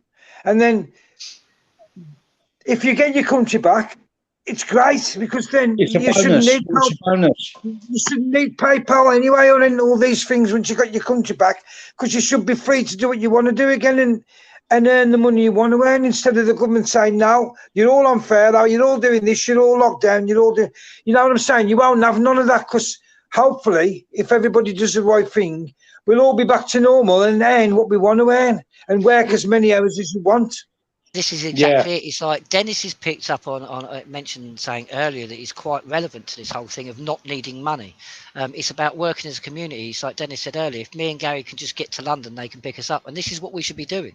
We should be creating a network of like where people help people. You don't need to give me money to travel somewhere. If there's people willing to sort of put their time and effort about and a bit of petrol in the car to come pick me up and take me to here, then there's no money changing hands. It's just good people doing good deeds, and that. Yeah, you know, like we could even put you up down here. You know what I mean? It's just not a problem at all. If you and Gary wanted to stay for a day or two or whatever, you know, however long you wanted to stay. Exactly. We don't need to crowdfund for a hotel or anything like that, because if we all make sacrifices, we all help each other, then we actually start creating a community and we're all helping each other. Things will get done. So there's no need for money. All you need is goodwill and good people. Yeah. Well, that's what I feel on my brand now. That's what I feel on my brand. Yeah, that's what I actually feel on my brand now, is good people Yeah, and people that ain't trying to take us for, you know, whatever they can get out of us. Yeah, it's nice. Yeah. That's it. But you imagine you times that by everybody doing this, and how wonderful would it be if everybody was on the same page? It'd be brilliant, you know what I mean? It'd just be brilliant. It's instead of everybody being at different corners, they should all be meeting in the middle. Exactly. Yeah. I've always said all relevant, and we've all got relevant points and attributes to bring to this battle. We're all relevant. We just got to get together and work out where certain bits can be used and how. That's all it is.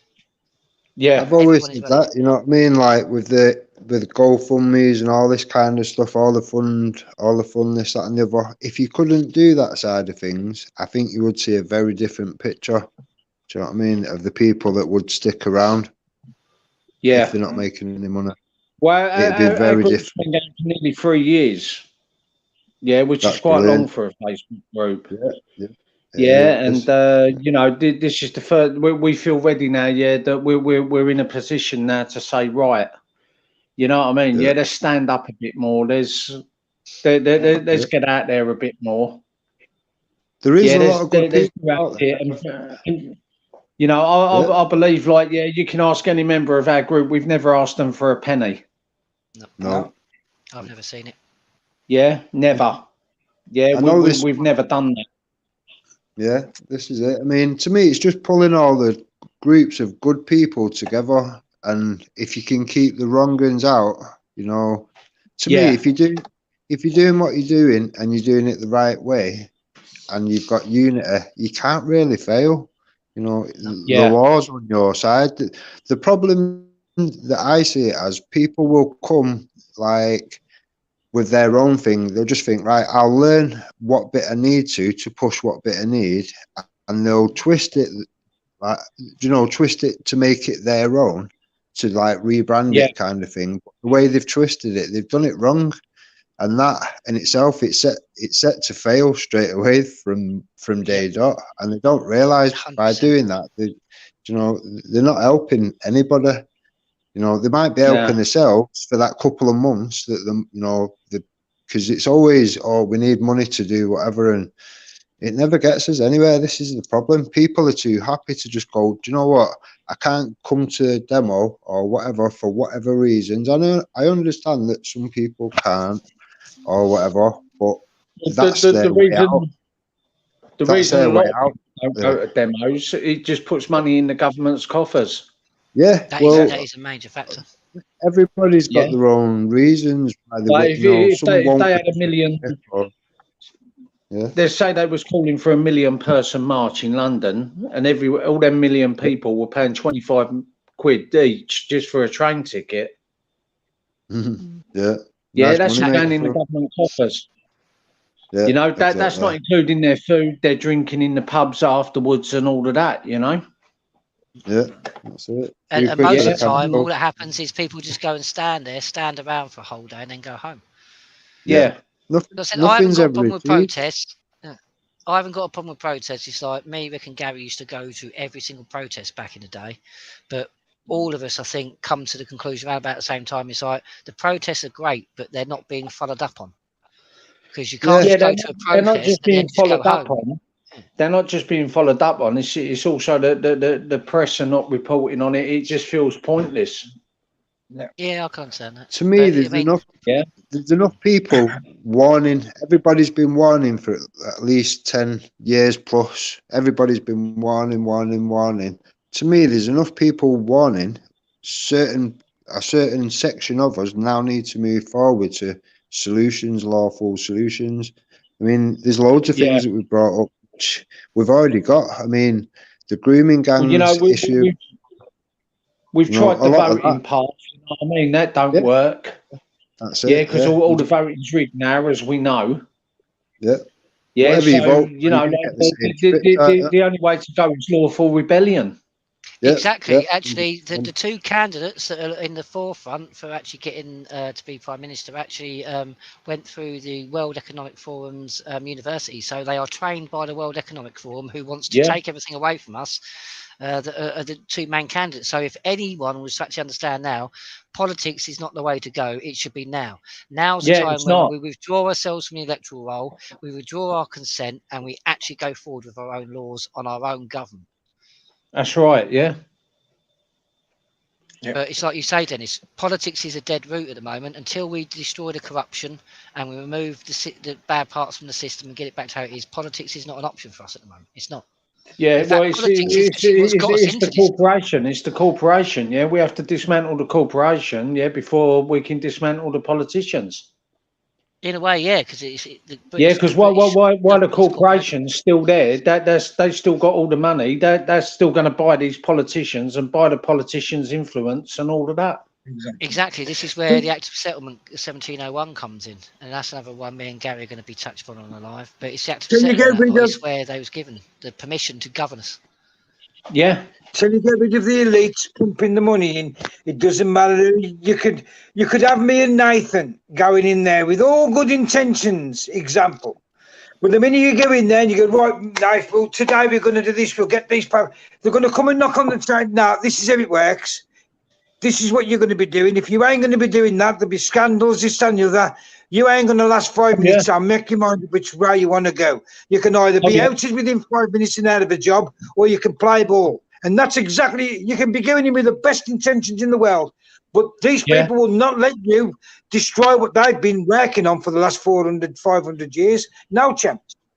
No, we have to bring the walls of Jericho down before we can get into the city. That's all I'm going to say. Exactly. Oh, right. Yeah. I'll get it, mate. Yeah. So exactly. People who are trying to say, well, we need to fight from inside the system. The system will damage you and damage any fight you can have. It's designed that way. So if we start tearing the walls down and then slowly moving into the city, we're going to be able to surround it and destroy it. It's art of war. It's a basic concept. Yeah. You're never going to destroy these by trying to put the politician way. We've said this many times, Nathan. Since 2016, we've been telling them. Yeah. When they screwed us with Brexit, we told them then, politics 100% is not the way to go. All that's going to happen when you keep voting, it's just an illusion. Yeah, and you're still giving them your consent. Yeah, exactly. That's exactly right. And you're consenting before they even do anything. So you're blindly consenting to what they do. So it's ridiculous. Well, I am going to wrap this up a minute, people, because it's coming up to the 3-hour mark now. I mean, I usually do an hour and a half. But we're going to have everybody back on again. So thank you for everyone to come on. What I shall do, everyone who's listening, everyone wants to know is, because the British Resistance Group have got their own YouTube as well. So I'm going to grab all the links I need off Dennis and all the other links, and I shall post them in the comments underneath here. Our YouTube channel's not up and running yet. It's going to be about another week before we're ready to go. Right. Well, as soon as that's ready, give it to me, and I'll add it to this live. Okay, no problem, Nathan. And then if we can all start, please, start publicising all the decent groups and getting unity between these groups and publicising the fact that we are working together, we are moving forward together, then it's going to go a long way. So share. We should be sharing Article 61. We should be sharing these solutions and the right way to go every single day of our lives. We should be sharing this more than the corona or anything else. Because the only way to stop all that is to actually get the constitution back and actually get them to uphold our laws. It's the only way we're going to stop it. Everything will fall to pieces that they've built once we take back our foundations. Right. You can put the link on the Facebook one, can't you? Yeah, I think so. Yeah. I'll get Temi or Tanya to do that. So I'm not sure how to do links and all of that. You know what I mean? I'm the same. I'm rubbish with technology. That's about me. I just know how to get banned a lot. I'm good at that. Yeah. Funny enough, we all seem to be experts at that in this. That's about the only thing we're experts in. I got mixed up though. I think it was misleading. It did say free speech, but apparently not. I don't know. Yeah. Oh, yeah. I think that's where it gets confusing. They say freedom of speech platform, but then when you say that's the name of our YouTube channel is Free Speech Resistance. Right, brilliant, brilliant. Yeah, so you know we've already had a strike and we ain't even up and running yet.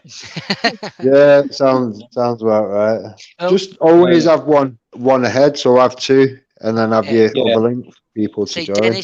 Dennis, Rick is the man to really talk to here about things, because Rick has had so many channels taken and always stayed constantly on because he has a way of doing it. So he's a very good man to talk to about that. All right then, Rick. Well, if Michael we needs can, to contact him. yeah, if we can contact each other or something on Telegram and Cool. yeah, And then all platforms can be so working together, working in tandem, and then we'll start slowly get over this media slump that everyone's facing. Because if there's multiple of us pushing the same thing, it's going to be very hard work for them to stop it. This is it. It's Yeah, just trying to exactly. put all the decent groups together, trying to pull the decent numbers together, and all do the same thing at the same time. Let's start working towards a good vibe feeling instead of all the negativity. Yeah, Yeah. exactly, mate. Exactly. Yeah. This is it. We are positive people doing positive things. That's all we need to focus on. Yeah. Yeah. Indeed. To me, as long as you always do a regular thing where it's open, honest discussion about things, it's, you know, people can see everything. It's transparent. People understand as we go. And then, to me, you can't really go wrong doing that. Does this mean we're getting Rude Awakening back? I know I keep bugging you about it. Rude Awakening, Rick, was that on Telegram? Rude Awakening. Possibly. Possibly. It's on YouTube at the moment. Yeah. Oh right, It comes subscribe. on YouTube, but right, yeah. It's on the comment section tonight. It's on the comment section, but I'll put them. All right, nice one. Good to speak to you, Dennis. Yeah, I'll catch you all later. Good night, Nave. Good night, Gary. Good night, Timmy. We'll sort this regular. Get more people on. Let's get it. Let's do this. We can do this. Right. All right. Yeah. Stay on for the sign out, Gary. Yeah, I will. I might have another group to join us. Yeah. No, I'm going to speak to the guy on Thursday. Yeah. The more the merrier. Let them come on. All right, no problem. Whatever. More than welcome. Stay safe, mate. Right. Thanks, guys. Bye-bye. Night, Good Dennis. night, everyone. Cheers, Tanya. Bye. Bye. Bye. 2 seconds. Right Just there. while I start shutting things down, people. There you go. Right. You stayed in, Den, or are you going now? What's that, mate? We're just signing off now. Do you want to say goodbye? No, it's been good. A productive chat tonight or whatever. Anything more like this forward is a good thing. So yeah, it's been good. Very good start. All right, Mike. Been good. I'll take you out now. Right, cheers. Take care, people. See you later. Stay safe. See you, mate. Bye. Right, there you go, people. It's been another instalment for myself, Nathan Kirkden, and him, Mr. Gary Clarke. Well, sorry, not Mr. Gary Clarke from CMW. As Gary said, we were doing this more regularly. Any groups, any leaders, any representatives that want to come forward and come on the discussion panel, put your side across, put your thoughts, your feelings, or any ideas you have, please just get in touch. More than happy to have you on. All right, but for now, it's good night from me. And remember, if you're not compelling, you're not rebelling. No, that's correct. Good night, ladies and gentlemen. Hope you've had a good night. Have a good week. Hope the weather's picks up again, because it's been shit today where I am. It's absolutely pissed it down all day, but there you go. So much for a heat wave, eh? It's going to kill everybody. Yeah. Right. So I might. After that, right. Thank you very much, and good evening, everyone. I'll speak to you soon. Bye-bye.